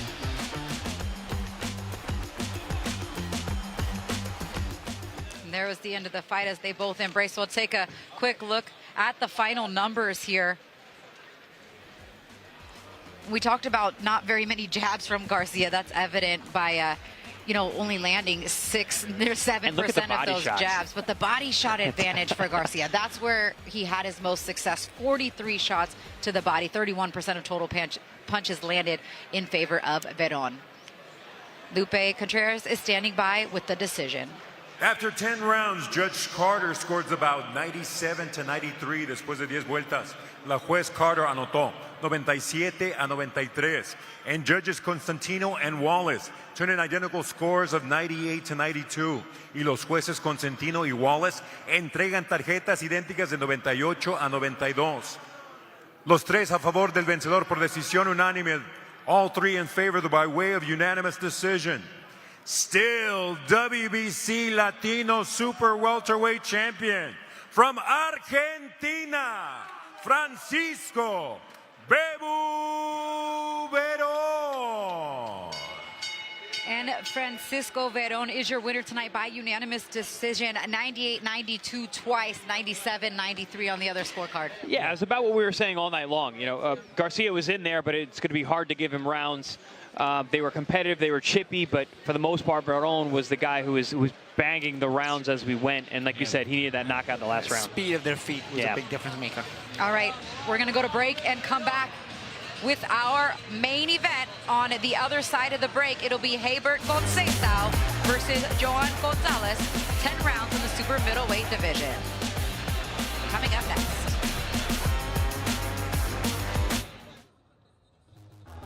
Saturday, April 11th, ProBox TV's Contender Series is on the boardwalk in Atlantic City.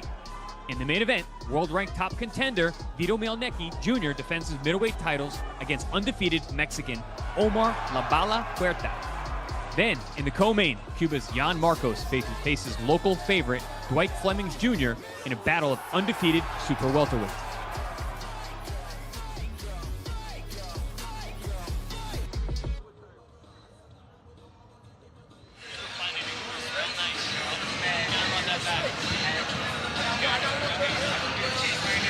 Coming up next, you're going to get a look at Brazilian gold medalist Hebert Conceicao. He is 10-0 with 5 KOs. Here's a little more on what this matchup means to him. Here is Hebert Conceicao.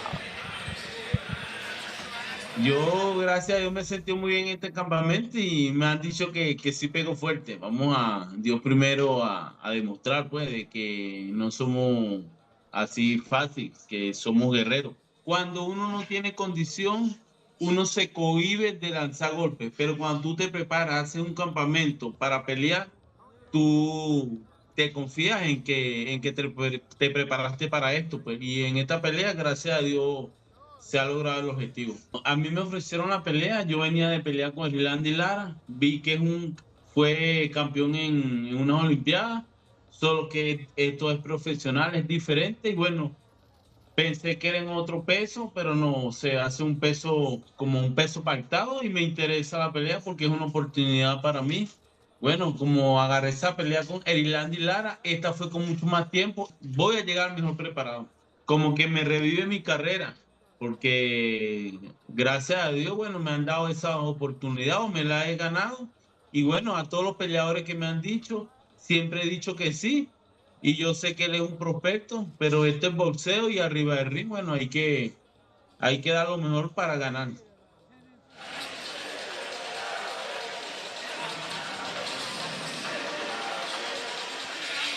Yeah, that's Johan Gonzalez there. You know, guy with a lot of professional experience, close to 40 professional fights, has been in with top flight fighters, went 12 rounds with Irlanda Lara, a living legend. You know, in his last fight, beat Jarrett Hurd a couple fights ago. Tons of experience in the pro ranks. You know, he thinks that he can utilize that to get an advantage over Conceicao, who's only entering his 11th professional bout. Back-to-back gold medalist, by the way. Yeah, Lara was an Olympic gold medalist. That's a great point. Right. And Conceicao was an Olympic gold medalist. Obviously, 20 years apart, but nonetheless, nonetheless, still gold medalists. All right, let's hear from the other half of our main event now. Hebert Conceicao.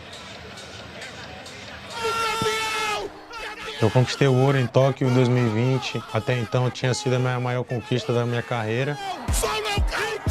From the biggest stage in the world to starting all over again. For Hebert Conceicao, Olympic gold wasn't the finish line, it was the reset. Mas eu mudei para o boxe profissional e recomecei a minha carreira. Então meu objetivo é buscar o cinturão mundial. Because now, the mission is bigger. Carrying Brazil on his back and the weight of being an Olympic champion. Sei que todo mundo que quer enfrentar a mim não quer enfrentar só o Hebert, mas quer enfrentar o Hebert campeão olímpico. Então, a minha preparação, o meu foco, ele tem que ser dobrado. That pressure, it doesn't break him, it fuels him. From Salvador, Bahia, a city built on fighters. Me torne cada vez mais um exemplo, principalmente onde eu vivo, um exemplo para as crianças e que eu sirva de motivação para os atletas que estão se iniciando e que eu seja inspiração para eles também. Now, he's not just fighting for himself, he's fighting for what comes next. The power is there, but the growth, that's what matters. Estou evoluindo, né? Cada luta que passa eu me sinto melhor, me sinto mais adaptado, já estou fazendo lutas mais longas há um tempo. E é bom vencer por nocaute, mas também vencer por pontos. Isso me motiva para que eu, em breve, esteja lutando 12 rounds, que é uma luta de cinturão mundial. Hebert Conceicao. Champions aren't built in moments, they're built over rounds. Wow. Now comes the test. A proven opponent. A step closer to the world stage. Vai ser mais um teste na minha carreira para que eu possa mostrar a todos que eu tenho capacidade de disputar um título e de ser campeão mundial. Eu tenho essa luta como uma chancela, um carimbo de que eu estou pronto para poder disputar o título. Not just to win, but to prove he belongs. Galera, esperem uma luta de alta intensidade, de muitos golpes e de muita agressividade da minha parte, obviamente, e eu não vou decepcionar vocês. Vamos embora. And that's exactly what fight fans want to hear. Be ready for an exciting fight where you're going to see a lot of punches thrown. That's exactly what Hebert Conceicao said in that feature. He wants to show people in this fight tonight that he's ready for the highest level of a world title. Well, this is a good step in that direction. Johan Gonzalez has a lot of experience. Like I said, spoke about all the fighters he's been with, but Conceicao, Olympic gold medalist, man, that is rarefied air. And he brings that skill set. He looked wonderful in his last fight. Really, really smart boxing. Even dealing with a hand injury, but won every round still. He's got that much skill, that much ability, and he's going to look to put it on display tonight. Let's take a quick look at the tail of the tape for our main event tonight. Conceicao, younger than Gonzalez, but taller and has the reach advantage tonight. All right, for the official introductions of our main event, let's send it up to Lupe Contreras. Ladies and gentlemen, we continue with the action here at Prudential Center. It is ProBox TV being presented in association with Rising Star Promotions and sponsored by Bet Online. Tonight's odds are being provided by Bet Online. Raptor Energy for real hard workers. Raptor, energía para dar más. White Sands Treatment Center ranked by Newsweek magazine as one of America's top addiction treatment centers for 6 consecutive years. Our mission is to KO the drug and alcohol epidemic and boxing scene. The most trusted source for boxing news. This contest set for 10 rounds in the middleweight division. Este duelo, 10 vueltas, división peso medio. Los jueces, the judges, Lynn Carter, Ronald McNair, and Paul Wallace. And now, Newark, New Jersey, prepare to be entertained. The ProBox main event is on now. Presenting first, fighting out of the blue corner. He enters the ring wearing white with red trim, presentando la esquina azul, vestido de rojo con Blanco. Su peso oficial, 163 libras y media. His official weight, 163.5 pounds. Tonight, this heavy-handed South American enters the ring with 36 victories against 5 losses and an impressive 34 victories coming by way of KO. Esta noche, este sudamericano con la mano pesada entra al cuadrilátero con un récord de 36 victorias, 5 derrotas, 34 de sus victorias por la vía del cloroformo. Representando a Huigüe, Venezuela, Johan Gonzalez. Across the ring in the red corner, wearing white with red and blue en la esquina roja, vestido de blanco con rojo y azul. Le tuvo la báscula a un peso idéntico de 173 libras y media. He tipped the scales at an identical 163.5 pounds. As an amateur, he captured the ultimate prize in World Amateur Boxing, the Olympic gold medal at Tokyo 2020, and now he enters the ring an undefeated pro with 10 victories. 5 of those victories coming by way of KO. A nivel amateur, se ganó el premio mayor de los Juegos Olímpicos, la medalla de oro Tokio 2020, y esta noche entra el cuadrilátero invicto a nivel profesional con 10 victorias, 5 de sus victorias por la vía del knockout. Representing Salvador Bahía, Brasil, Hebert Conceicao Sousa. Our referee, David Fields.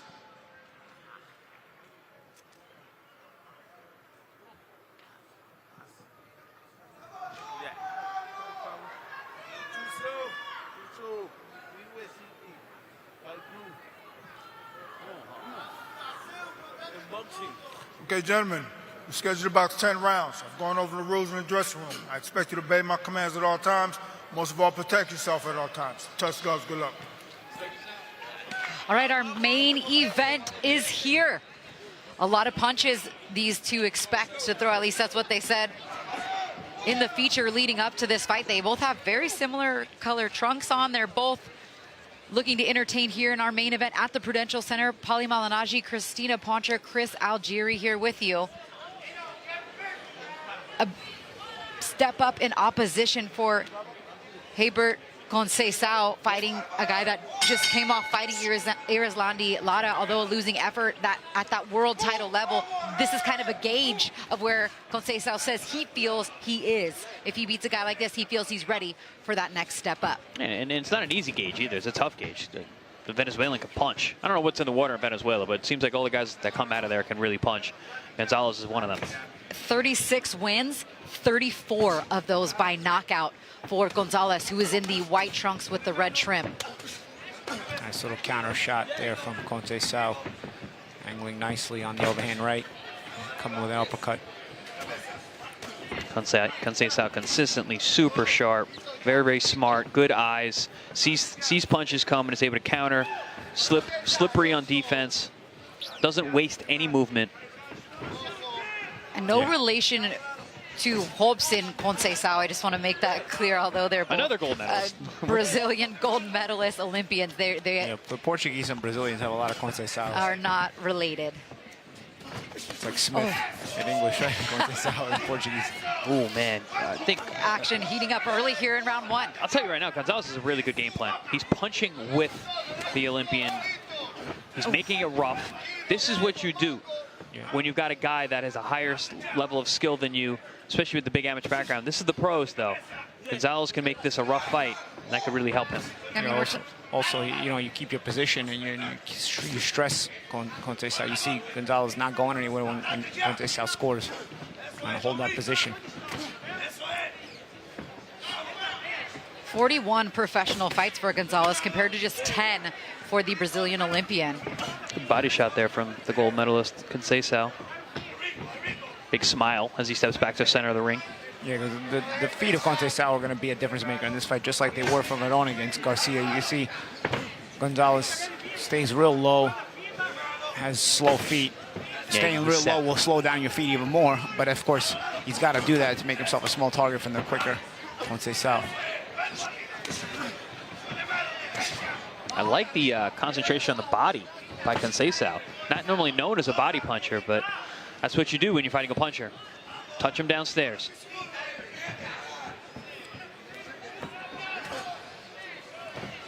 And these are the kind of fights that will, will mature you as a pro if you're Conceicao. Not a lot of experience, but a durable guy like Gonzalez, who's been coming off a fresh world title challenge. Nice body shot down to the left side. He didn't like that. Showing that ability to catch and shoot too, staying defensively sound in the pocket, and then nice feint. Yeah, really nice stuff. Gonzalez covered it up well. He was hurt to the body. He still hasn't thrown a punch. Now he finally came back.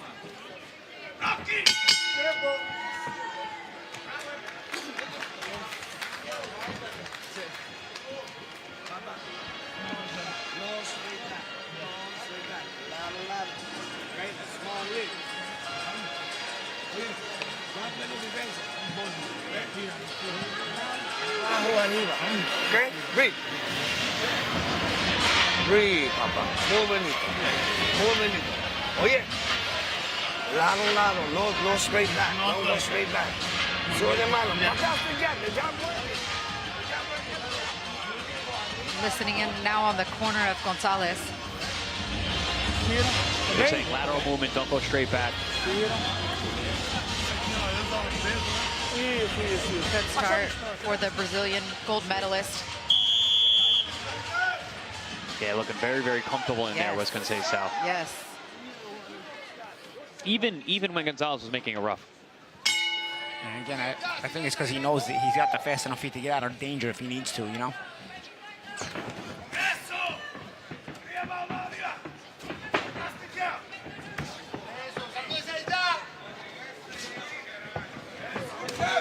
Nice jab there from Gonzalez. A little roll counter that Conceicao has been using several times over the course of this first round and the beginning of the second round. Seems to work real well as Gonzalez kind of bends in low, comes over his skis, as you say, champ, when he leans in. It's funny, I thought that looked very dangerous because the looping shots from Gonzalez, but the awareness and the reactions of Conceicao are next level. Double jab right hand from Gonzalez. Notice with all that slip and slide upstairs with the upper body, Conceicao's feet stay exactly where they are because he stays in range to counter. Up on his toes. Looking to close the distance there. I was very impressed with Conceicao's last fight against Elias Espada. Super, super tough Mexican, but showed a great gas tank. Really, really good gas tank. 10 rounds, fought at a high clip. Had an injured right hand the second half of the fight. Just went to work, tripling up the left hand. Oh, shot close to the back of the head there from Gonzalez. And down to the body with the right hand for Conceicao. Starting to get comfortable in the pocket with the puncher. You see, he's starting to realize he can time him. Starting to get the timing and get a little more comfortable. Once you get timing of a guy, you get a little closer. You're satisfied to be a little bit closer. Surprised by the size difference. Conceicao, 6'3", and fights all 6'3" of him. So he's nice and tall and long.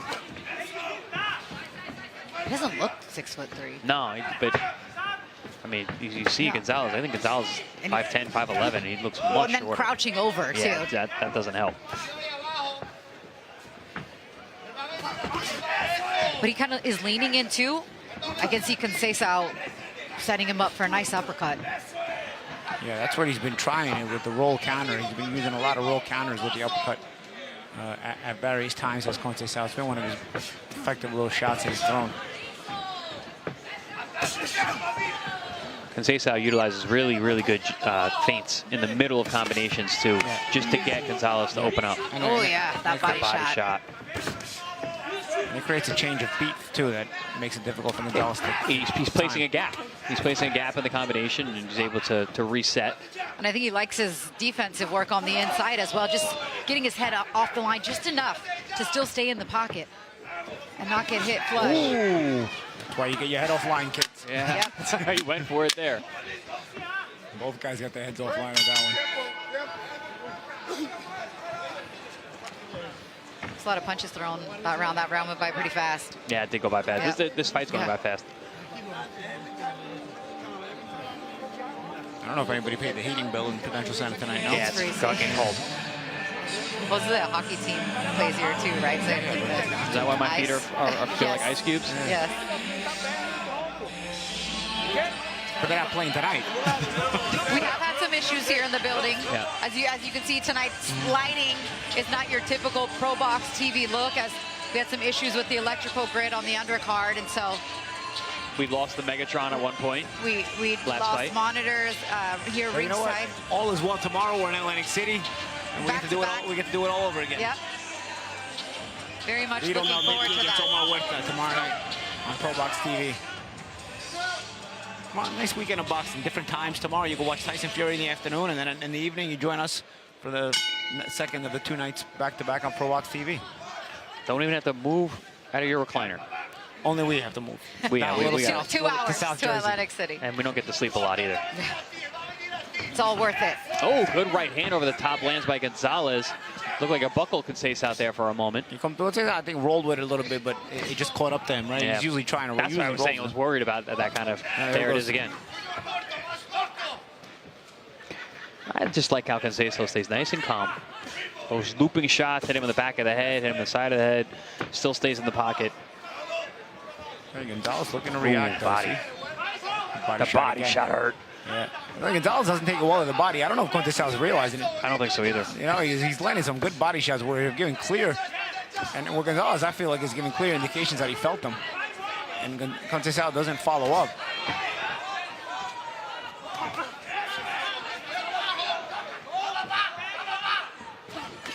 Good counter, the difference on the speed of the punches there. That quick piston-like counter with the right hand. Oh! Big right hand drops Conceicao. Looking for the roll uppercut, gets hit with the right hand. I was worried about that the whole time. That didn't look safe. That was the roll uppercut. But mistimed the right hand. He rolled into it, actually. Yeah. Well, you can see why he has 34 knockouts in 34 wins. I mean, that was the home run shot with the right hand. It happened so quickly. And that's what he's been looking for since the very first round. Because Gonzalez knew exactly what he wanted to do tonight. That's the thing. He's usually rolled on it with the right hand. Yeah. This time he rolled on it with the jab, so the right hand followed it and he rolled back into it. Oh, shot and a right hand upstairs. Well, and there's a first for everything, right? As a pro, That's the thing. When you're, first time he hits the canvas as a professional. you know, we mentioned this was a step-up fight. We mentioned he's a puncher. He's a puncher. Yep. And he just fought for a world title, Gonzalez. Went the distance with Lara. 2 fights ago, he beat Jared Hurd, former Yes, unified yes. champion. Like, this is a legitimate step up for a guy in his 11th pro He got fight. this out and rolled there. He put his guard up when he went back on that overhand right, so he's already starting to make the adjustment. Yeah, you better make it adjustment. You better make it adjustment. You got dropped last time he got through that, so. Popped right back up. It didn't seem like it hurt him. No. Nonetheless, Gonzalez continues like this. He's got himself a 10-8 round. Good body shot there And for Gonzalez. you see in the face of Conceicao getting marked up. That's another sign a guy can punch. You know, when he leaves marks every time he touches you. Because Gonzalez has not landed that many shots. That's going through the gloves mostly. Well, and that's on the right side of his face, so that's at the left hand. Right. I'm going to see on the replay that he rolls on the jab and he starts rolling back towards with the uppercut, and that's when the right hand comes. Oh.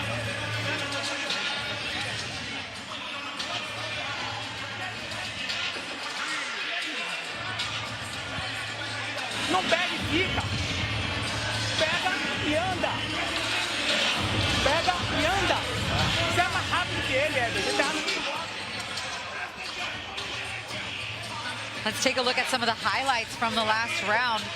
Round 3. Conceicao looking sharp as he has usually, and then that overhand shot that Gonzalez has been looking for all night long. There he rolled with it. There he rolled into it.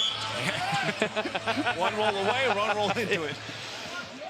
But that first one we saw, I mentioned he got buckled a little bit. It seemed like maybe that did have an effect. And that's the thing with the shoulder roll. You got to time. It's a timing thing. Yeah. It's not something you just do. Like people think, oh, you beat the shoulder roll defense or not. It's not about beating or not beating it. It's something done with timing. So if it's done at the wrong time, you pay for it. And timing changes as the fight goes on. You get Sure fatigued. does. You know, the guy throws a little beat in there. And that's what Conceicao did. He stepped in and forced that roll, and then he threw the right hand. Usually he was throwing the right hand, and Conceicao was automatically rolling. This time that little beat forced the roll, and then the right hand came after that delay. Hey, Gonzalez knows how to fight, people. Guy's got 40 pro fights for a reason. And just challenged for a world title for a reason, right? And you mentioned his accolades to beat Jared Hurd, fought Lara for the title. And this is kind of what ProBox TV does, right? You know, you got a guy coming in here at 10-0, undefeated, Olympian, gold medalist. Match him against a guy. Let's see where he's at. Yeah. Yep. There's no easy fights.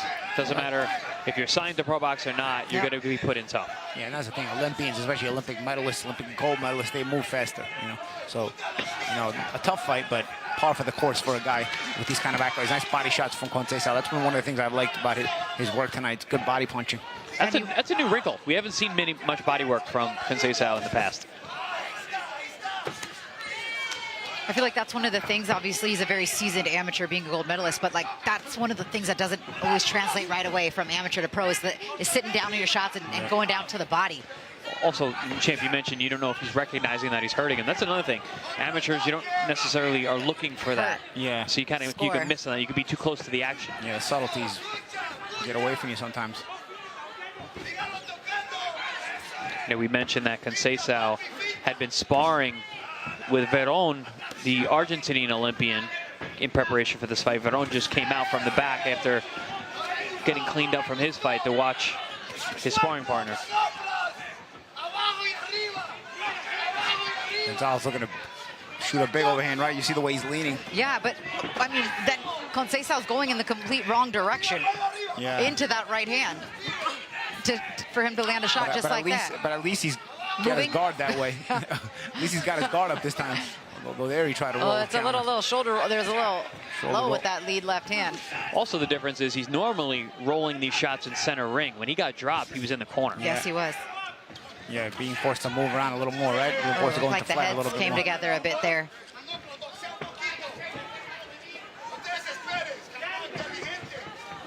And some now, you were talking about the markings on the face of Conceicao. Now on the left-hand side of his face, under both eyes, some redness. Another thing about Conceicao, a positive that he takes on the amateurs, is he does have a bit of a poker face, and he doesn't let you know that he's uncomfortable, even when he is. As Paulie mentioned earlier, we're right back at it on ProBox TV tomorrow from Boardwalk Hall in Atlantic City. In our main event, Vito Maniecki Jr. taking on Omar Ulises Puerta in a middleweight clash in the main event. Also on that card, Jan Marcos versus Dwight Flemings in a co-main event. Really good night of boxing tomorrow, Saturday, April 11th from Atlantic City. Combina y anda.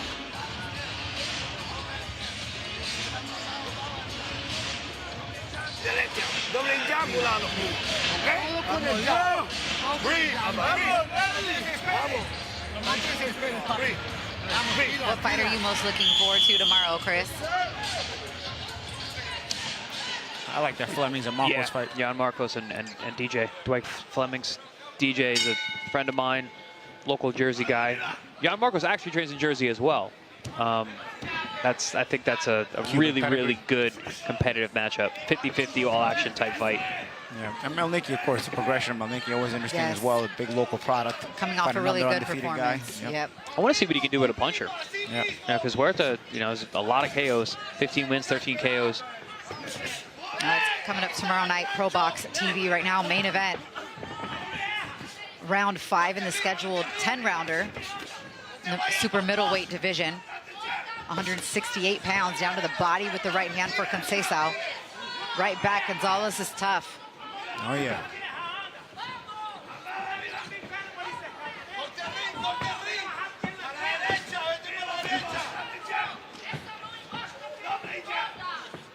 In Gonzalez's corner, wanting him to jab, double up on the jab. Yeah, and cutting the ring, too, they're asking, but right now Conceicao not moving, so I don't need to cut it off. You got to be first here.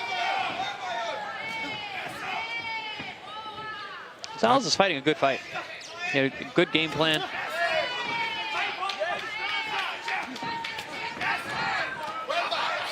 Conceicao also getting that left hand up a little bit better since being knocked down. Conceicao down in round 3. It kind of stopped. There he goes to the body. I was about to say he hasn't gone to the body as much. Lands a left hand to the body. That one deflected off the elbow of Gonzalez. Oh, nice dig to the body there with the right hand. Yeah, Yes. those wrinkles with the body shots. Yeah, Right, it Jen? was working. That's why I was like, go back to it.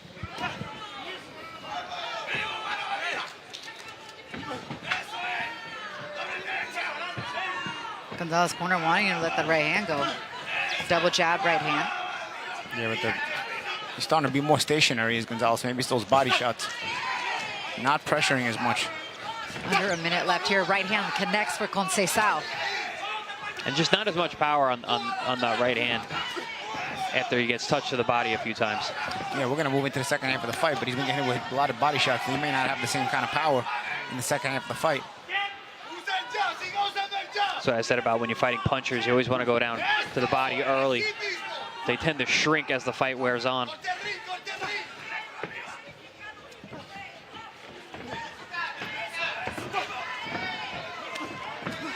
Oh, a couple shots on to the back of the head there. Making it rough. No warning. Oh, yeah. And an elbow push off by Conceicao, giving the rough stuff right back. And digging right back to the body with the left hand again. And back goes Gonzalez. Walks himself right to the ropes.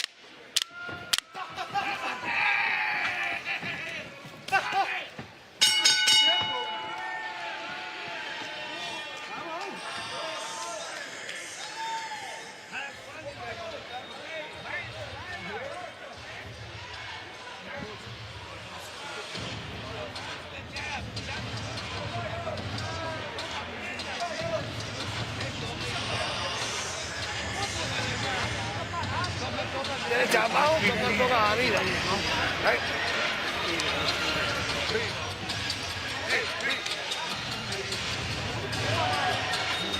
Halfway through our main event between Hebert Conceicao and Johan Gonzalez. What do you guys think? I mean, listen, we got the knockdown 2 rounds ago for Gonzalez. But I don't know that Gonzalez won any other round. But other than that, yeah, Conceicao's won every round. Fighting a respectable fight, but yeah, nonetheless. He's being outclassed. Yeah. Let's see if he can turn the tide here in the second half of the fight.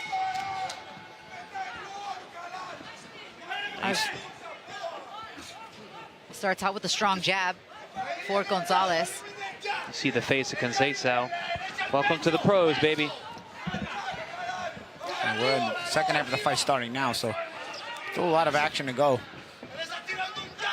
But have the body shots of Conceicao slowed down Gonzalez? So have they taken some of the sting away off of his punches? That's the question as well.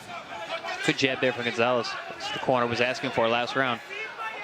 I do think Gonzalez could probably make more use of the jab. You can always try to jab at Conceicao, put him out of position, because Conceicao uses his legs a lot.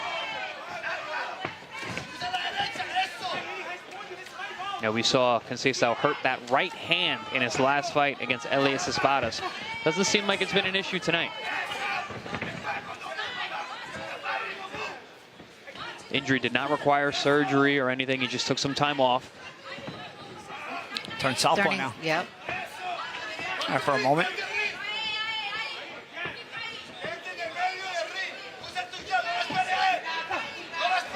Picking him off with the jab is Conceicao. Down to the body with that left hand. Nice body shot. Body shots are game changers. Every time he lands them, you see a reaction from Gonzalez. And you see a pause from Gonzalez too, right? And his attack. And kind of takes a breather from his attack. And you're a 41 fight veteran, and you know what I mean, but he's kind of showing that where when you get hit to the body, wincing or pulling out the shorts or something every time. Yeah, he's not hiding it. Shows to show you too. You never do get used to it. You don't get used to it. No one likes it to the body.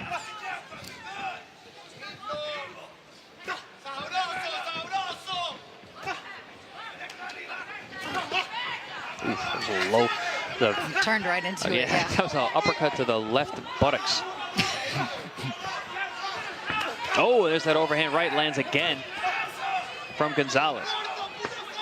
Now he's kind of got real big for a second on Conceicao, but he's still staying right there within range for Gonzalez. Yeah, that's the thing. Gonzalez, I mean, Conceicao's never fought a puncher like Gonzalez. I'm surprised he was still willing to take so much risk with a guy who can punch. It has this thing come down a little bit, right, from the body shots, right? Maybe he's feeling confident, more confident in his ability to take it. Maybe he's feeling some of the steam coming off the punches of Gonzalez. You can visibly see the punches aren't the same. Yeah, and Conceicao walking Gonzalez down for bigger chunks of the round now. Southpaw again from Conceicao.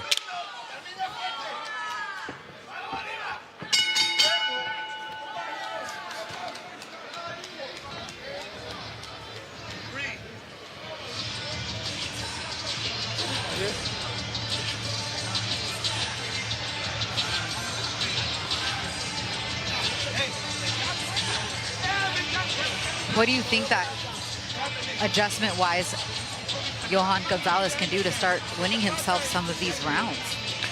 I think, as you said, Champ, going to the jab a little bit more. Going to the jab a little bit more because there are spots for him to actually land that jab. Jab for the chest, don't jab for the head, and keep looking to throw that overhand right and get it in. And when you're in exchanges, Conceicao, he's not a big puncher, you can tell. And Gonzalez needs to punch with him because that's the only time he knows exactly where he's going to be. Do you like what you're seeing from Conceicao, Paulie?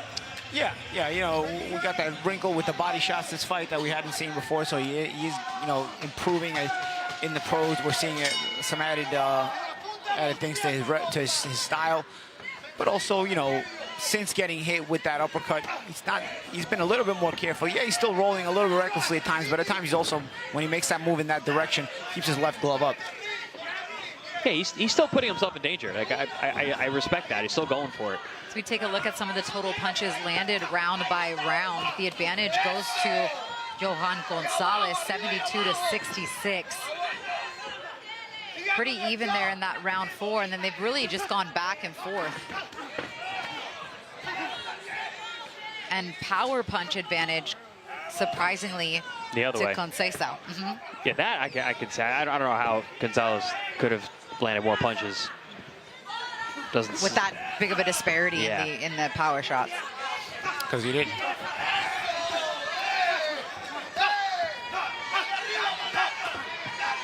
Nice back and forth exchanges here. Both guys not breaking position. Not a lot landed though, especially not clean.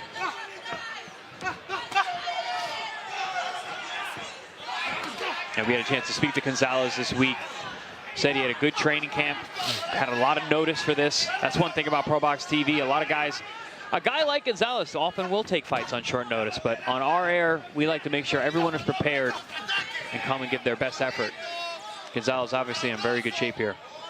Well, and he just said this fight was so important because he's like, I don't want back-to-back losses at this point in my career, although, you know, two gold medalists. Two gold medalists. You take those kind of risks. I mean, you got to put yourself in a position to do that, right? But he's like, this is just so important to me. He's fought admirably in both situations, though. Yeah, true. Even tonight, he's given a good account. He's got the knockdown, even though he's probably, you know, well behind.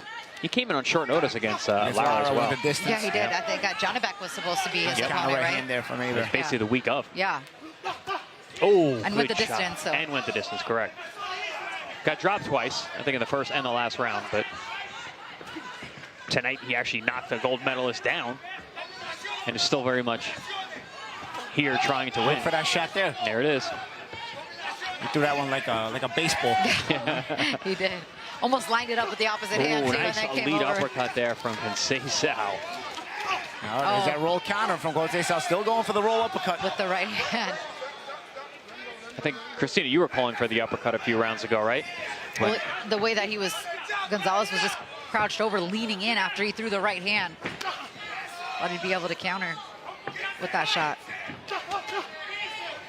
Conceicao trying to sit a little bit more on those shots. He put more sting on them. I really think if Conceicao really focused on the body for a couple of rounds. Gonzalez goes backwards. Look, sends Gonzalez back to the corner after that body attack.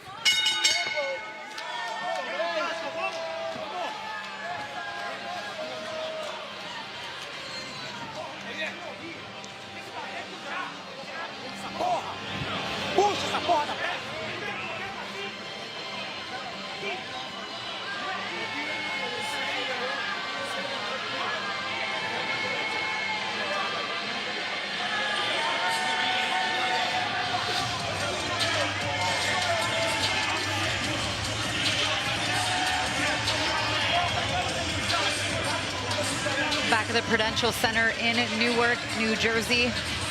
Brick City, our main event tonight. Brazilian gold medalist Hebert Conceicao suffered a knockdown in round 3 at the hands of Johan Gonzalez, who has nearly perfect knockout to win ratio, and showed why on that shot. But it's been the Brazilian Olympian gold medalist that's been able to outbox Gonzalez. Yeah, Conceicao looking very sharp tonight against, by far, the most experienced fighter he's fought as a professional. And again, who is a puncher, and he felt the power. Flash knockdown, got up fine, went right back to work, but still made a mistake, paid for it, and got put on the canvas the first time of his pro career. And the little roll counter again for Conceicao. He's got an automatic pilot when he gets it right. The way he moves, he looks like he's done everything a million times, you know. Yeah. Very disciplined. But probably has, you know what I mean? Yeah. A lot of the same things that have worked. Absolutely. I remember seeing that with Conceicao too when he turned pro. Like, he just got in these rhythms where he was doing the same combinations all the time.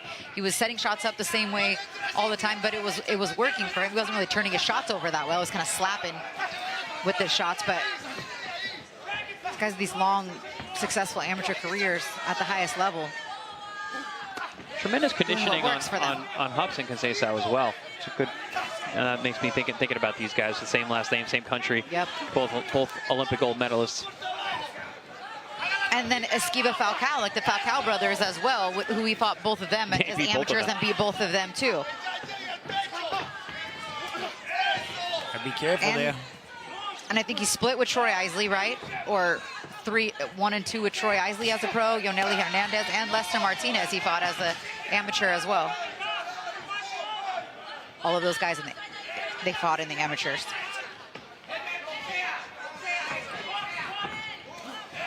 Good control of the ring here for Conceicao. Good ring generalship. He's in, he's out.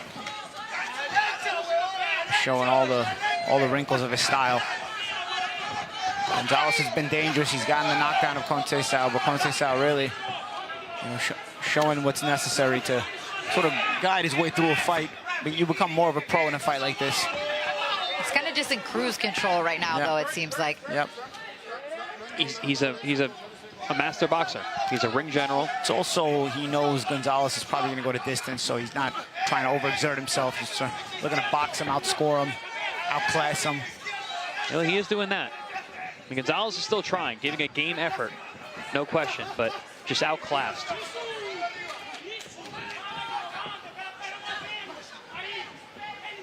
Blood from the nose of the Olympian, Conceicao. Well, you said it, fight a puncher, you feel it, right? A little bit different. And his face will tell it tomorrow, too. You'll know he's been in a fight. Yeah. That's for sure. Nice in and out. Beautiful slip and slide from Conceicao.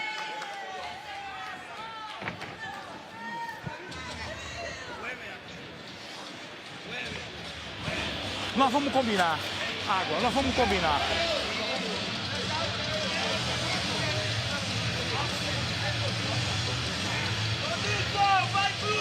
Combinar e andar. Não no round agora. Você tá indo bem. Blood coming from the nose, as you can see there. Conceicao. Meu filho, você é muito inteligente. Eu quero boxe. Eu não quero bloqueio. Eu quero aqui, ó. Eu quero perna. Tá me ouvindo, meu filho?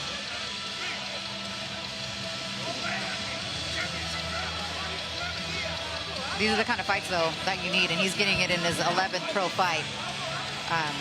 You know, bearing any unforeseen, knockout, one-punch knockout ability, which I mean, it's possible. He's capable. Anything's possible in this sport, but no, this is a great learning experience for what you need. Conceicao.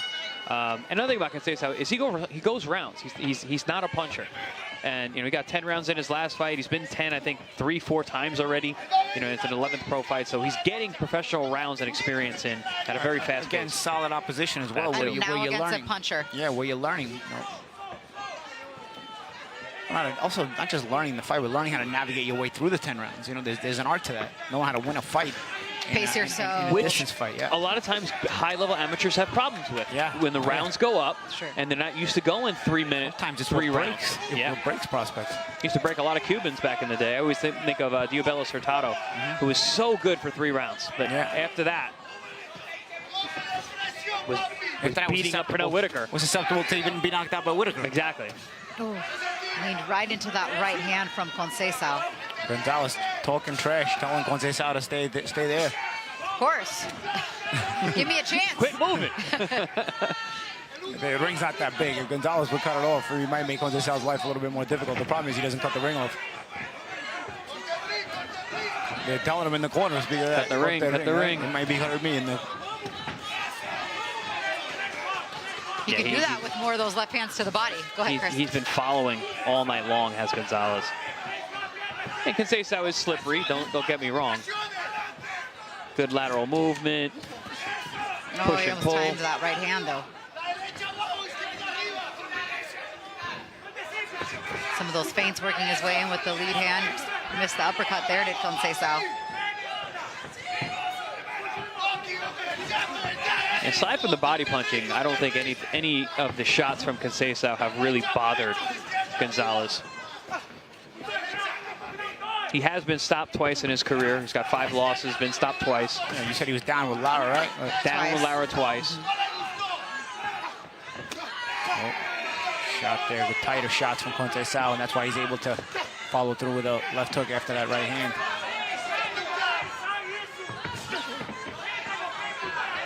Under a minute left here in the penultimate round, round 9. Right hand connects for Gonzalez. Conceicao rolls with it pretty well. You see also Conceicao, what he does well, another thing he does well, Chan, he punches well off the move. He'll take some steps left, right, and he fires off that move real nicely. Yeah, I like that combination right there. We had a slight pause after 3 punches and then finished with the jab to the body.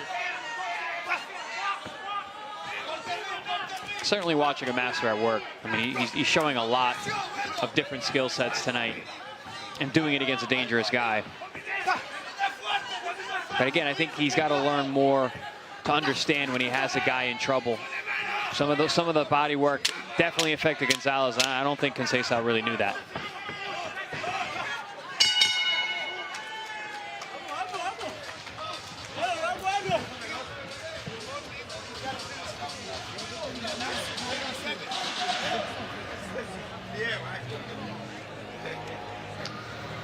There's that good right hand. That's what I meant about Gonzalez punching with Conceicao. When he does that, it's the only time he has a chance to actually put hands on Conceicao. There he made the mistake, didn't get his head quite offline, and Gonzalez was able to put that right hand on him, but Conceicao wore that one well.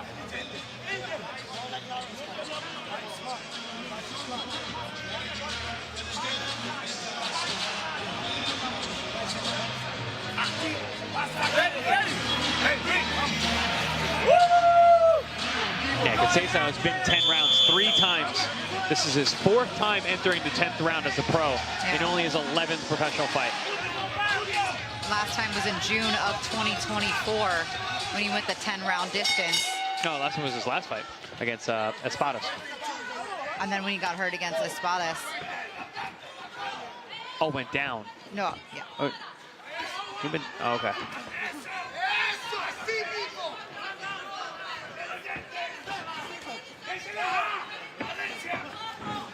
See if Gonzalez goes for the gusto here in the last round. He probably needs the KO.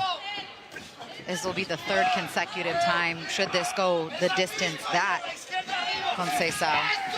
Yeah, he's a distance fighter. And, you know, he's learning on the job, like I said, getting all these rounds in.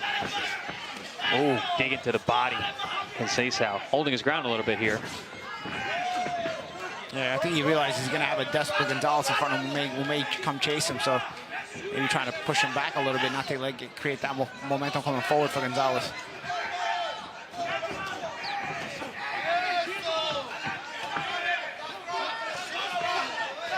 I'm impressed with Conceicao's willingness, you know, his willingness to stay in the pocket and to fight and put himself in dangerous positions. Just using his jab almost as his defense too right now, because the more he jabs, the less Gonzalez is willing to trade, like he was early in the fight when you said that was evident. That was his game plan. He wanted to throw when Conceicao's throwing. He kind of took him off that game plan because he hasn't been doing that as much.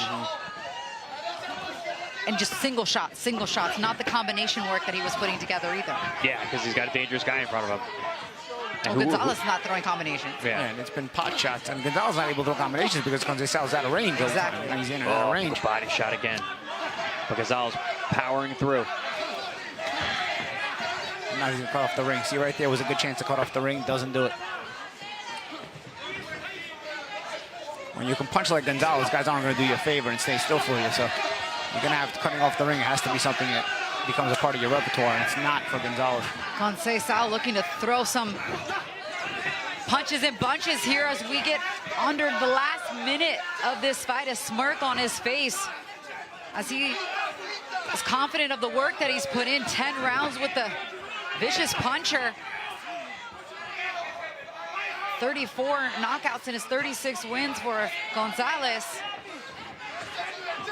As Conceicao got dropped in round 3, but other than that, really the only blemish in the fight for him. Well, he's got some blemishes on his face, but yes, in terms of his performance, yes.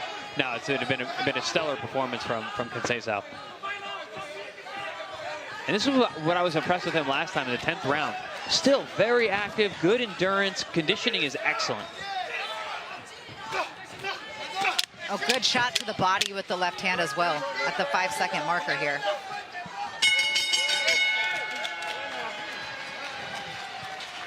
Good 10 rounds of work for Conceicao. Yeah, for the 3rd consecutive time in Conceicao's young career, this fight's gonna go the 10-round distance, go to the scorecards. But like you said, you guys have called his fights. You've obviously watched a ton of tape, the wrinkles that he's been able to add, you know, with the body work. And Gonzalez doing a little dance here in the corner, showing that he's still got some stamina and endurance. He got his hands up like, I won this thing. I wouldn't go that far, but... What do you think that was? Was it trying to get you to smell his armpit? Like, he legit thinks he's game. Look, he's happy. Very happy. Well, he was happy in the fighter interviews. You know, I think having a good training camp can go a long way for a guy like this. While they get these gloves off of these guys, we're going to take a look back at the fight. And some highlights. Conceicao started out super fast, as to be expected. Was looking really good. Got caught with a couple of right hands. Gonzalez had a good game plan. He was going to punch with you, and the right hand was the key. Got away from his jab a little bit, but Conceicao, flash knockdown, gets up, then goes right back to work. Letting those hands go, fighting at a distance, fighting on the inside, trying to control the punching power of Gonzalez. There's that roll counter, which is a consistent weapon shown all night tonight. And you see, wearing the damage on the face is Conceicao, but for the most part, was able to control Gonzalez, using the jab, using hooks, mixing things up, and using a great body attack, which we've never seen from Conceicao up until this point. Added wrinkle to the game of Conceicao, which is going to be very necessary as he goes higher and higher up the ladder and the rankings. Especially if you're going to be a guy who goes rounds, you want to have as much versatility to your style as possible to offset guys. They both threw the same amount, nearly, of total punches, but the body work we've been talking about all fight long, 30 more body shots landed from Conceicao. Pretty complete performance from pillar to post. Let's see how the judges have it as we send it up for the final time to Lupe Contreras. After 10 rounds, judges McNair and Wallace son identical scores of 96-93. Después de 10 vueltas, los jueces McNair y Wallace entregan tarjetas idénticas de 96-93 y la juez Carter anotó 95-94. Judge Carter scores it 95-94. Los tres a favor del vencedor por decisión unánime. All three in favor of the winner by way of unanimous decision. Still undefeated as a pro, Hebert Conceicao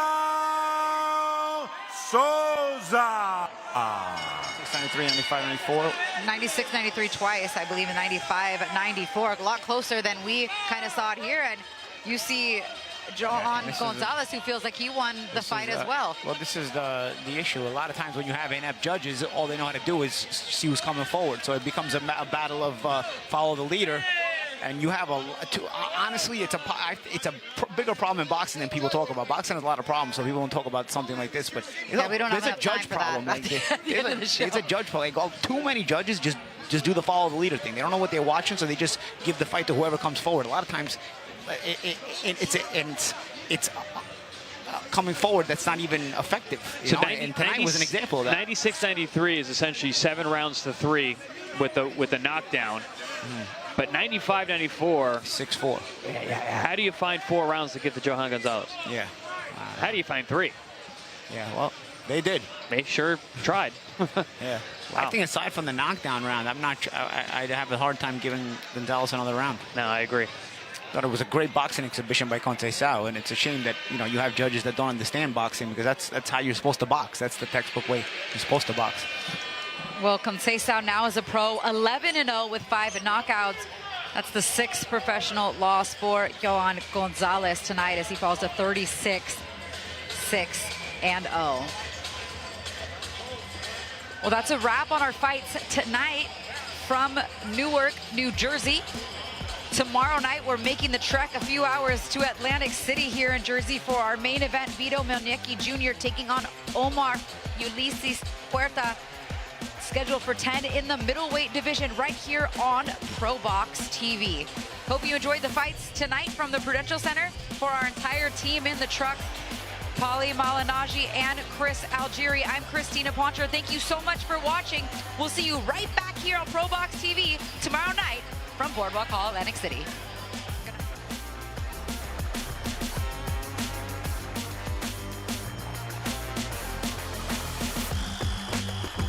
Ladies and gentlemen, quick reminder, we do have more one walkout bout coming up.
Important players for Norway, but a lot of other good players. What I'm trying to say is that he feels that responsibility. He reached the World Cup first time in 30-something years, I think, and then feeling the responsibility to and press and play and come to set and to run behind and to be in the box available and to keep the ball when the opposition defends man to man. There's a lot of things we ask, and do that every 3 days.